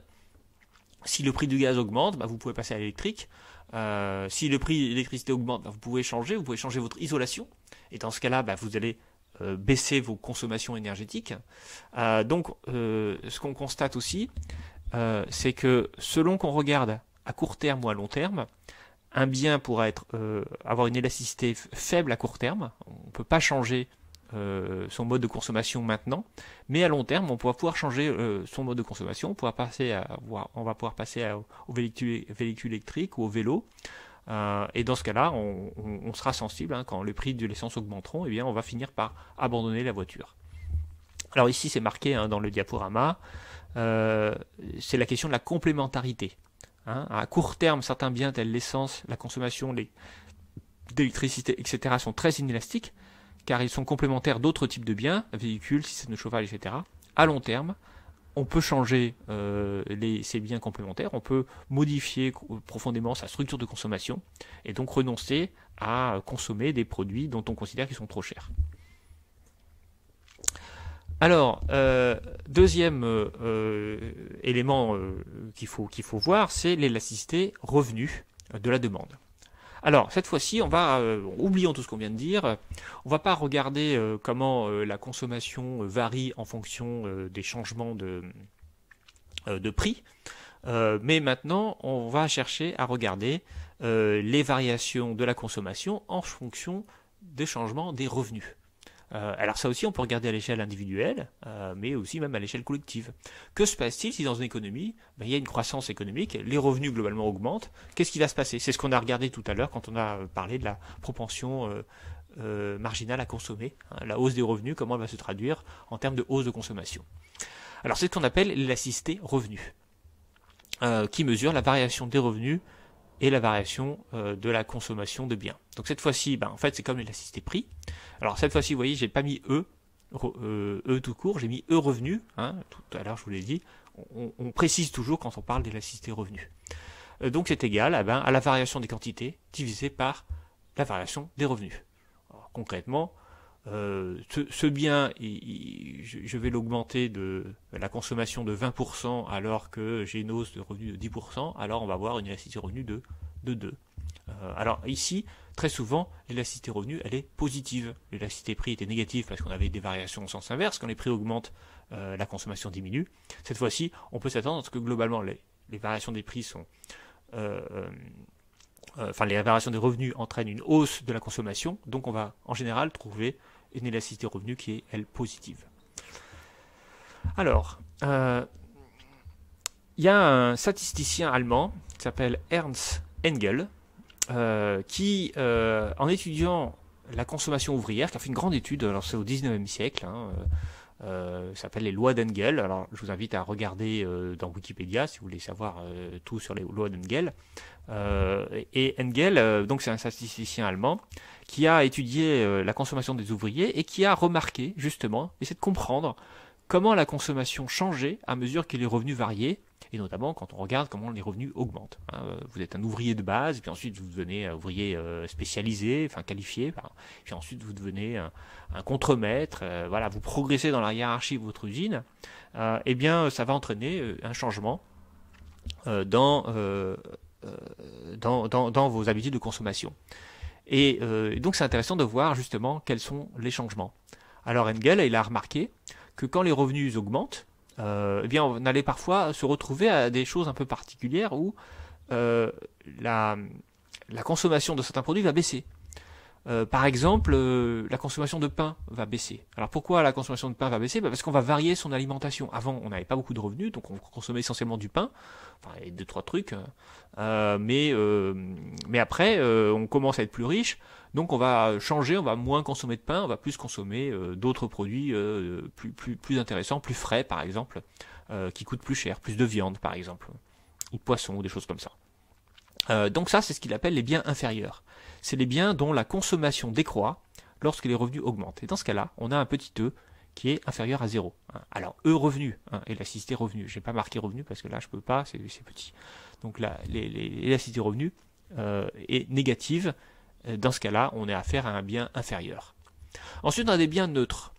Des biens dont la consommation varie à un niveau positif, donc supérieur à 0, mais inférieur à 1.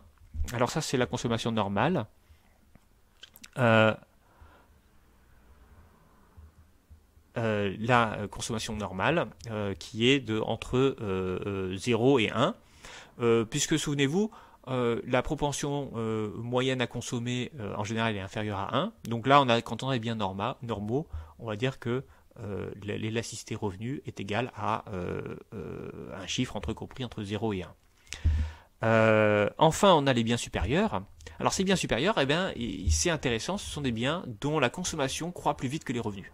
Vous avez des revenus qui augmentent de 10%, eh bien vous allez avoir une consommation de ce bien qui va être de 20%. Alors on vient de me poser une question tout à l'heure, qui était pourquoi est-ce que on n'utilise pas le revenu disponible brut des ménages? En fait, on l'utilise en fait. Mais le revenu disponible brut des ménages, eh bien, c'est la variation du revenu disponible brut des ménages qu'on va prendre en considération. Ici, j'ai mis variation de R, du revenu, mais c'est bien de cela dont il s'agit. Je n'ai pas précisé qu'il s'agissait de revenu disponible brut des ménages. C'est bien ça dont on regarde. Par contre, on ne va pas regarder l'ensemble des revenus.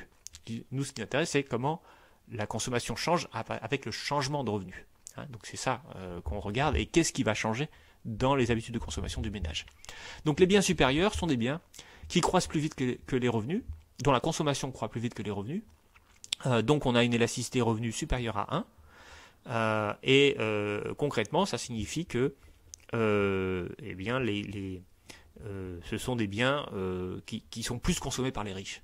Alors, ces biens supérieurs, typiquement, c'est les biens de loisirs. On va voir tout à l'heure, d'ailleurs vous allez voir dans le TD6, vous allez repérer quels sont les biens supérieurs chez les Français. Qu'est-ce qui augmente plus vite que les revenus? Ça peut être des dépenses de communication aussi. Quand on accroît ses revenus, voilà, on va augmenter ses dépenses de communication de manière plus importante, etc. Au passage, attention à une incompréhension.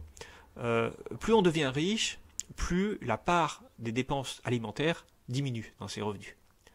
Mais, notez bien ça, les biens alimentaires ne sont pas des biens inférieurs. Pourquoi? Parce que le fait que la part de la consommation diminue ne veut pas dire que, en valeur absolue, la consommation de biens alimentaires diminue. On a toujours besoin de manger, et donc on ne va pas diminuer sa nourriture, ses achats de nourriture, parce qu'on devient plus riche. À la limite, il peut y avoir un changement dans la manière dont on consomme la nourriture. C'est-à-dire qu'on va consommer moins de pain, tout à l'heure j'ai dit, et puis plus de viande. Mais ça ne va pas diminuer globalement les achats alimentaires. Ça va augmenter les achats alimentaires, mais on va dire que les achats alimentaires augmenteront moins que les revenus, donc ça va baisser en consommation. On est typiquement dans des biens dits neutres. Si par contre, alors ça on ne le constate pas, ou alors c'est très très très riche, vous ne faites plus jamais la cuisine, vous n'achetez plus jamais de produits alimentaires, et vous ne faites que aller au restaurant, Alors là, oui, on pourra dire que la nourriture deviendra un bien inférieur. Hein, mais là, il s'agit vraiment d'un cas très particulier. Hein, la plupart des gens ne passent pas leur temps au restaurant. Et quand on regarde le budget alimentaire d'un cadre supérieur, alors quand on le compare à quelqu'un qui est un ouvrier précaire, on va s'apercevoir que globalement, le cadre supérieur dépense plus d'argent pour son alimentation que l'ouvrier, mais la part dans son revenu de les dépenses alimentaires sont plus faibles. Hein, donc, qu'est-ce que ça veut dire? Ça veut dire que la nourriture n'est pas un bien inférieur, c'est un bien neutre, mais qui augmente lentement. Hein, au lieu d'être à 0,9 par exemple, en élasticité revenu, on va être plutôt vers 0,1 ou 0,2, c'est-à-dire que on va augmenter un peu au fur et à mesure que ces revenus augmentent. On augmente un peu plus les achats alimentaires, mais on les augmente pas très vite. Hein. Donc très vite, ça va prendre une proportion de plus en plus faible dans l'ensemble de sa consommation.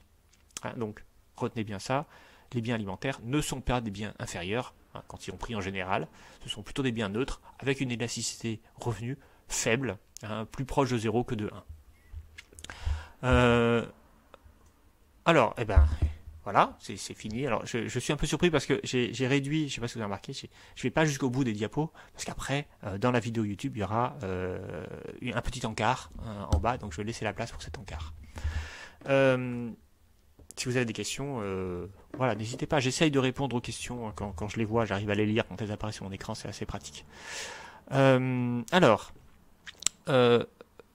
ce qu'il faut comprendre, c'est comment on théorise tout ça. Donc là, je vous ai donné les instruments, compréhension, comment on calcule la proportion marginale à consommer, la proportion moyenne à consommer, comment on calcule l'élasticité prix, l'élasticité revenu. Donc tout ça est intéressant, mais tout ça ne fait pas une théorie. Or, les économistes, ils ont besoin de faire des théories. Ils ont besoin de comprendre qu'est-ce qui va faire que les gens vont consommer de différentes façons. Pourquoi c'est important? Parce que je l'ai dit, ça détermine la demande adressée aux entreprises, ça détermine donc le PIB, ça détermine l'emploi, et donc tout économiste, il doit aussi comprendre, hein, pas simplement ce qui se passe à l'échelle d'un ménage en particulier, mais ce qui se passe à l'échelle collective, à l'échelle globale. Et donc on a des théories qui vont chercher à comprendre les variations des consommations des consommateurs. Alors une théorie qui est très connue, qui va être, vous allez la retrouver dans certains exercices qu'on va vous donner. Q dans les formules, ça représente les quantités. Q, voilà, quantité. Donc la consommation des ménages peut être analysée par Keynes à partir de deux paramètres que sont une consommation dite incompressible et une consommation qui dépend des revenus. Alors, l'idée de Keynes, c'est que il y a toujours une consommation qui ne va pas dépendre des revenus, notamment à court terme. Exemple tout bête, à l'échelle individuelle, on va le voir aussi tout à l'heure à l'échelle collective, c'est le loyer que vous payez. C'est-à-dire tous les mois, vous devez payer un logement, et si vos revenus baissent, eh bien, vous allez continuer de payer la même somme, donc c'est une consommation dite incompressible. Vous êtes même prêt parfois à vous endetter pour continuer de payer votre logement, éviter comme ça de vous retrouver à la rue.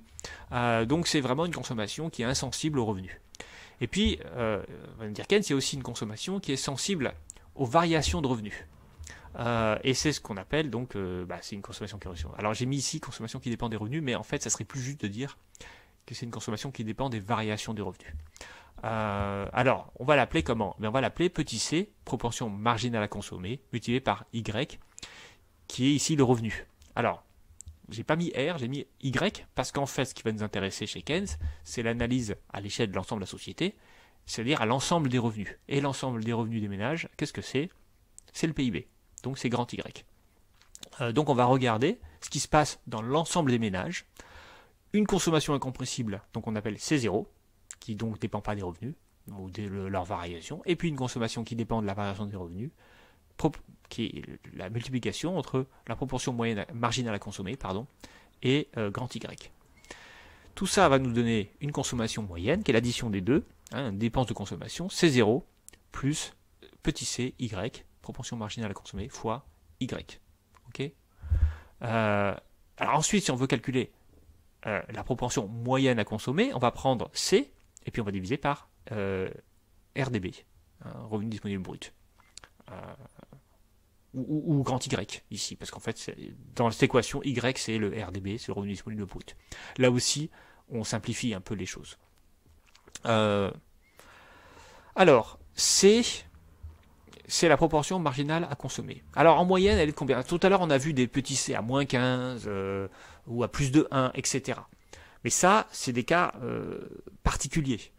En général, la propension marginale à consommer est en moyenne, on va dire, qu'elle est positive et inférieure à 1, donc elle est comprise entre 0 et 1. L'idée, c'est que la plupart du temps, quand on regarde en moyenne et sur une longue période, alors c'est là où on ne va pas regarder juste les petites évolutions à court terme, on va regarder les grandes évolutions, on va considérer que lorsque que les ménages ne consomment pas entièrement en revenus supplémentaires.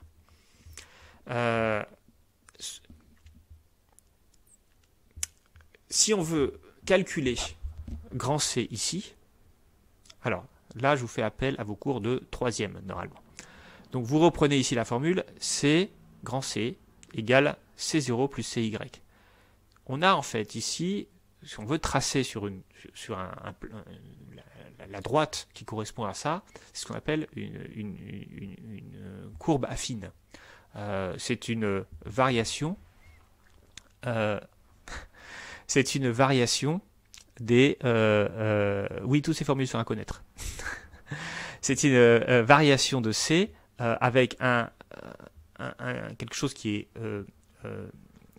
est stable, qui est indépendant, et quelque chose qui est dépendant. Donc en fait, on a une équation de genre y égale ax plus b.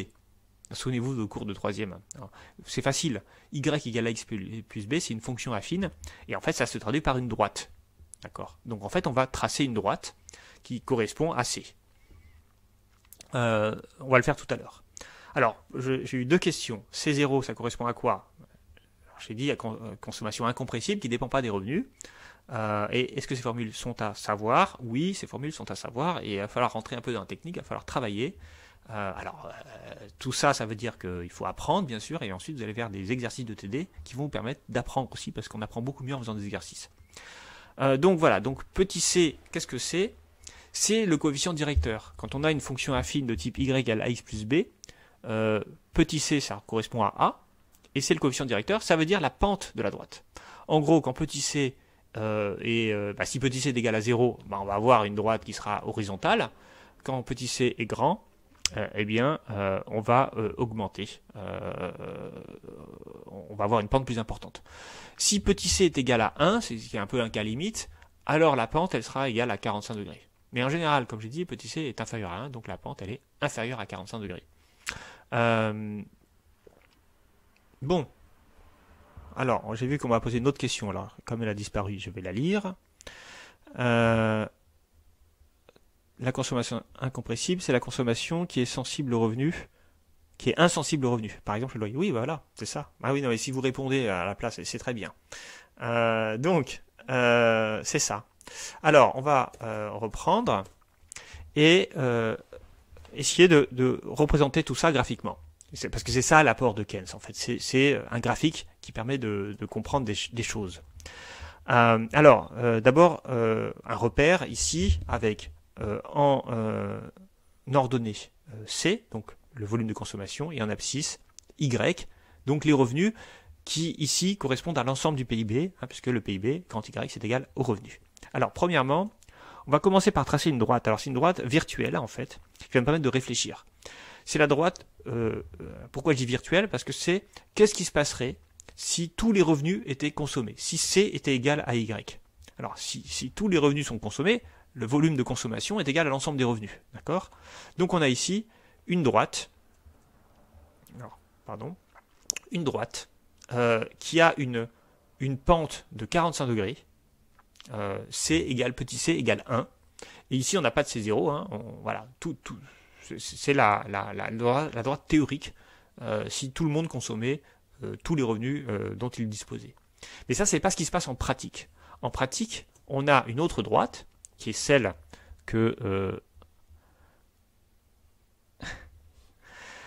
on a une autre droite qui est celle-ci. Alors, avec une pente plus faible, parce que C n'est plus égal à 1, il est égal à à un chiffre qui est entre 0 et 1. Donc c'est plus 45 degrés maintenant, je l'ai dit tout à l'heure, c'est moins. C'est pas négatif, parce que sinon ce serait négatif. Donc pour répondre à la question qui vient de me poser, alors suivez bien. Ce que je vous dis, c'est que cette formule-là, elle est égale à une formule affine. La formule affine, c'est y égale ax plus b. Hein, c'est ce qu'on vous a appris en troisième normalement. Enfin, moi, je l'ai appris en troisième. Mais vous l'avez vu forcément. Y égale à x plus b. Donc dans ce cas-là, b, c'est c0. X, c'est petit c. Et... non, excusez-moi. X, c'est grand y. Et petit c, c'est a. A, x, plus b. C'est ça. Bref. Donc, je reprends. Nous avons ici donc une droite qui est la fonction réelle. Donc c égale y, c'est une fonction virtuelle, c'est ce qui se passerait si, et c'est jamais le cas, c0 est égal à 0 et petit c égale à 1, c'est-à-dire qu'on consomme tous les revenus. Mais la réalité de la droite, dans une économie normale, c'est c égale c0 plus cy.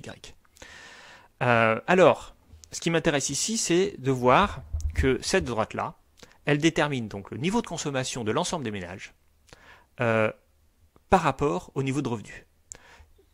C'est normal que ça soit en croissance, parce que plus les revenus vont augmenter, plus le niveau de consommation va être élevé. Ici, on a un faible revenu, donc on va avoir une faible consommation. Ici, on a un revenu élevé, donc on va avoir une consommation importante. C'est ça que représente cette droite. Mais ce qui m'intéresse, c'est que se passe-t-il? Donc le PIB, il peut varier en fait dans une économie. Que se passe-t-il sur la consommation des ménages? Alors, 3 cas de figure. Premier cas de figure, on est ici, à un PIB faible, d'accord? Le PIB est tellement faible que la consommation globale des ménages sera supérieure à la consommation théorique, hein, à cette droite-là. Qu'est-ce que ça veut dire? Ça veut dire que en fait, les ménages consomment davantage qu'ils n'ont de revenus. Donc ça veut dire que les ménages s'endettent. Donc la propension moyenne à consommer est supérieure à 1. Alors pourquoi je vous dis que les ménages s'endettent? Pourquoi ils consomment davantage que leurs revenus? Parce que si on a le Y ici, normalement, si on dépensait tous ces revenus, on serait à ce niveau-là. C'est pour ça que j'ai tracé cette courbe, pour qu'on comprenne. Donc si on est plus haut, ça veut dire que la consommation est supérieure aux revenus. Ok? Donc ça veut dire que, globalement, les ménages s'endettent. Parce qu'ils consomment davantage que leurs revenus. Pourquoi? Parce que c'est à cause de la force de la consommation incompressible, qui devient très importante dans leur niveau de consommation. Au point Y2, alors le niveau de consommation du ménage est strictement égal à son revenu. Donc on a ici une proportion marginale à consommer qui est égale à 1, puisqu'on est le point de croisement entre la courbe grise et la droite grise et la droite rouge. Et puis enfin, on est au point Y3, c'est la situation la plus courante en réalité. C'est une situation dans laquelle les revenus, donc grand Y, sont importants, et le niveau de consommation est inférieur au niveau de consommation possible. Donc là, on va dégager une épargne. Donc dans tous les points Y qui sont à droite de E, ici à droite de Y2 si vous préférez, on va se retrouver dans une épargne qui va être croissante. Plus les revenus augmentent, plus on va avoir une épargne importante qui va apparaître dans l'économie. À gauche de E, eh bien c'est l'inverse. On est obligé de s'endetter pour continuer de satisfaire un minimum de consommation. Alors, C0. C0, tout à l'heure j'ai dit, à l'échelle d'un ménage individuel, j'ai dit par exemple, ça peut être les loyers qu'on paye et qu'on va continuer de payer, quitte à s'endetter si jamais ses revenus sont trop faibles. Mais on peut interpréter ces zéros différemment. On peut considérer que ces zéros, c'est une consommation, ça correspond à une consommation effective des ménages. Alors, là je change un peu le cadre d'analyse. Tout à l'heure je vous dis, ce qui nous intéresse c'est les dépenses de consommation, ce que les ménages vont dépenser concrètement. Mais souvenez-vous, l'ensemble de la consommation des ménages, c'est aussi une consommation que les ménages n'ont pas achetée. À l'échelle macroéconomique, une partie de la consommation des ménages, c'est les services publics ou ce qu'offrent aux ménages gratuitement les associations caritatives.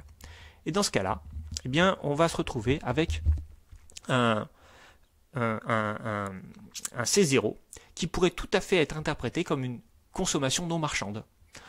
Et dans ce cas-là, on comprend que les ménages, s'ils n'ont pas de revenus, ils continuent de consommer, ils continuent de bénéficier de services publics. Mais alors, la dette ici, d'où elle va venir? Elle va venir de l'État. C'est-à-dire qu'en fait, c'est l'État parce qu'on est ici à l'échelle macroéconomique, c'est l'État qui va continuer de financer des services publics, alors même qu'il n'a pas les moyens de les financer, et que les ménages surtout n'ont pas les moyens de payer les impôts, parce qu'ils ont trop peu de revenus, et donc ils vont continuer les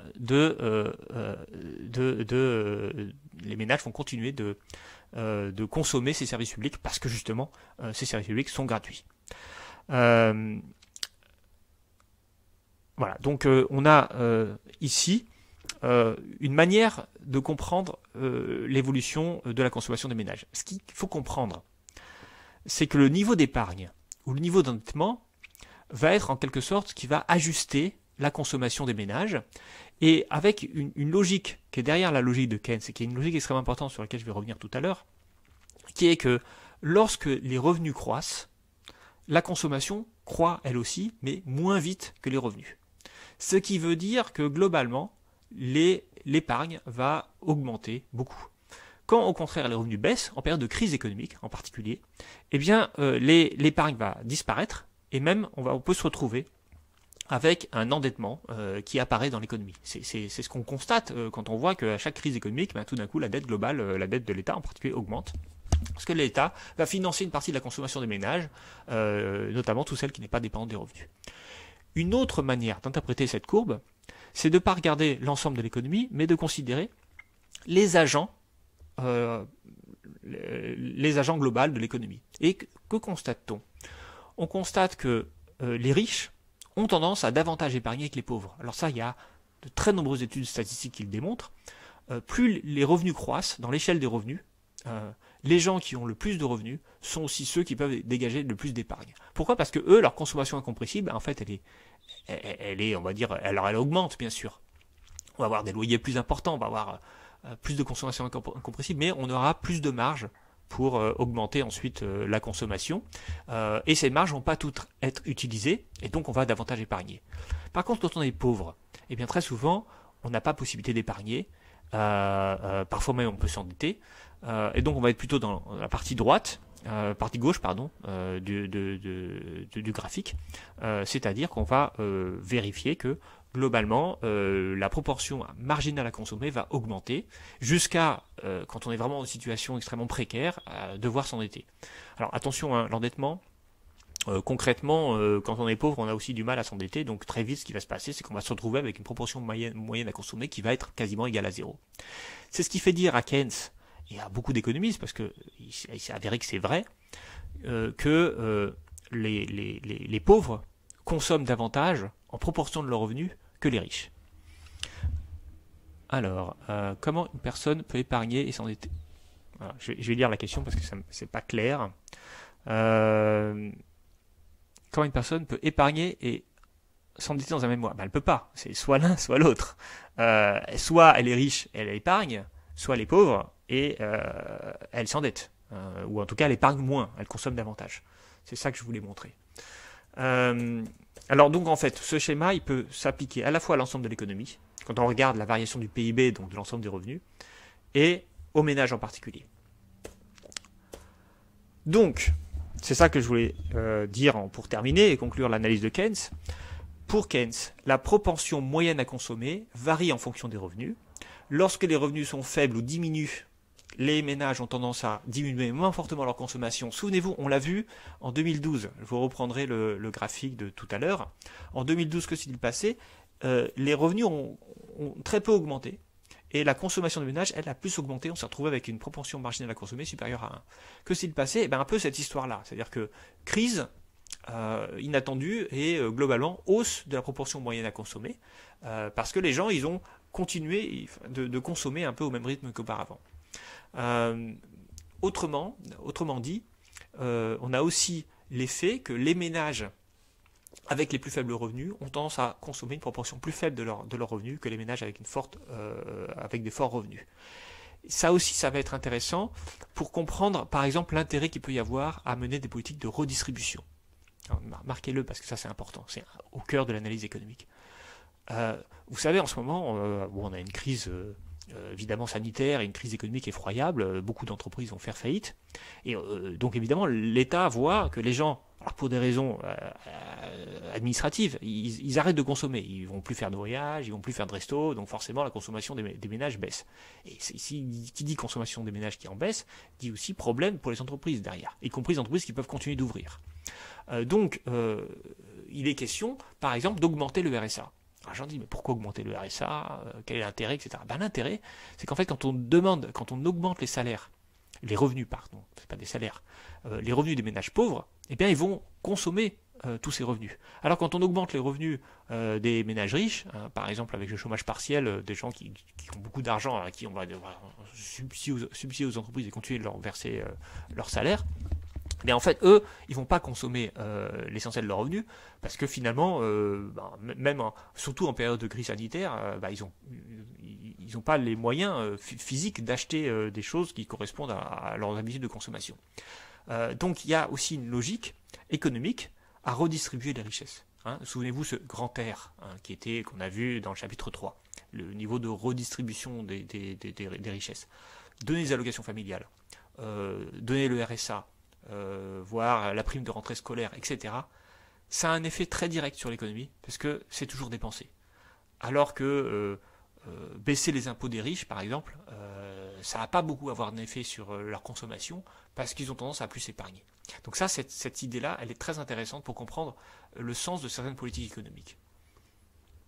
Donc voilà, donc quand les revenus sont élevés ou augmentent, les ménages consomment une part plus faible de leurs revenus, et de fait, la propension moyenne à consommer diminue. Voilà, donc ça, on l'a vu tout à l'heure. Alors, l'analyse de Keynes, elle est extrêmement utile et intéressante, et elle explique très bien les variations conjoncturelles à court terme. Mais Keynes, il avait aussi une autre idée qui, pour le coup, est beaucoup plus contestable et en fait assez fausse. Alors, je parle de John Maynard Keynes. Alors, je ne vous ai pas dit qui c'était. Vous l'avez un peu vu, mais c'est un économiste britannique qui est mort en 1946 et qui a surtout écrit dans les années 30, qui est quand même l'un des plus grands économistes du XXe siècle et qui a vraiment fondé une école de pensée à son nom qui s'appelle le keynésianisme. Alors, pour revenir ici, l'analyse de Keynes, donc, elle est très utile à court terme, parce qu'effectivement, on s'aperçoit que quand les revenus augmentent, la consommation augmente moins vite, et du coup, le niveau d'épargne augmente plus vite. Mais ça, c'est vrai à court terme. À long terme, en fait, on ne va pas voir ça. Si vous regardez ce qui se passe aujourd'hui, la propension moyenne à consommer des Français, elle est de 0,85, donc 85%. Mais il y a 20 ans, les Français étaient bien plus pauvres, mais leur propension moyenne à consommer était pas plus forte qu'aujourd'hui. Parce que le temps d'adaptation, la croissance économique de 1-2% par an, fait qu'on a beaucoup de temps d'adapter, et en fait, en général, on consomme une part importante de ses revenus. Un truc, par exemple, qu'il faut comprendre, qui est parfois un peu contre-intuitif, c'est que les pays les plus inégalitaires, par exemple, les États-Unis sont plus inégalitaires que la France, ça veut dire que les très riches ont beaucoup d'argent, et puis c'est pas forcément des pays dans lesquels la consommation, globalement, est plus faible. On pourrait penser que s'il y a beaucoup de riches, il y a beaucoup plus d'épargne, alors que si les revenus sont distribués un peu plus également, il y aura plus de consommation. Mais en fait, ça s'avère pas toujours vrai, parce que en fait, c'est plutôt la hausse des revenus qui influe plutôt que le niveau d'inégalité. Je veux dire par là que si vous augmentez beaucoup les revenus à un instant T, les gens ils vont pas forcément consommer davantage à l'instant T, donc ils vont épargner davantage. Mais si vous avez des habitudes de consommation d'ultra riches, vous êtes presque capable de consommer tous vos revenus, ou en tout cas une proportion de revenus qui reste importante. Donc c'est comme ça qu'on constate que les Français d'aujourd'hui, même s'ils sont plus riches que les Français de 2005, ils ont une proportion moyenne à consommer de 0,85 comme en 2005, et donc à long terme en fait, on constate un ajustement de la consommation des ménages aux revenus. Les ménages, voilà, vous aussi vous verrez quand. Je vous ai dit, quand vous allez passer salarié, soudainement vous allez vous retrouver avec plein d'argent. Au début, vous allez avoir du mal à consommer cet argent, puis très vite, vous allez voir que finalement, vous allez consommer presque autant et épargner presque autant quand vous étiez étudiant. Alors, pas tout à fait, on épargne davantage, mais pas tant que ça, et ça s'ajuste avec le temps, ça s'ajuste assez bien. Donc, on se retrouve toujours à manquer d'argent, même quand on a beaucoup plus de revenus. Ça aussi, c'est un paradoxe de la vie. Bon, je vois, voilà, donc c'est ça que je vous ai dit ici, sur longue période. Je ne sais pas si le numéro était positif, pas vérifié si c'était bon. Enfin bon, c'est la période du tableau. Voilà, donc on va arrêter le cours là parce que c'est l'heure et je crois que c'est la fin Voilà, donc ça c'est déjà dit, ça, je crois que c'est la fin de la diapo. Donc eh bien, à demain. Merci de m'avoir écouté et apprenez bien vos cours et surtout faites bien les exercices, utilisez bien les exercices de TD pour apprendre toutes ces formules. C'est là qu'on va les voir.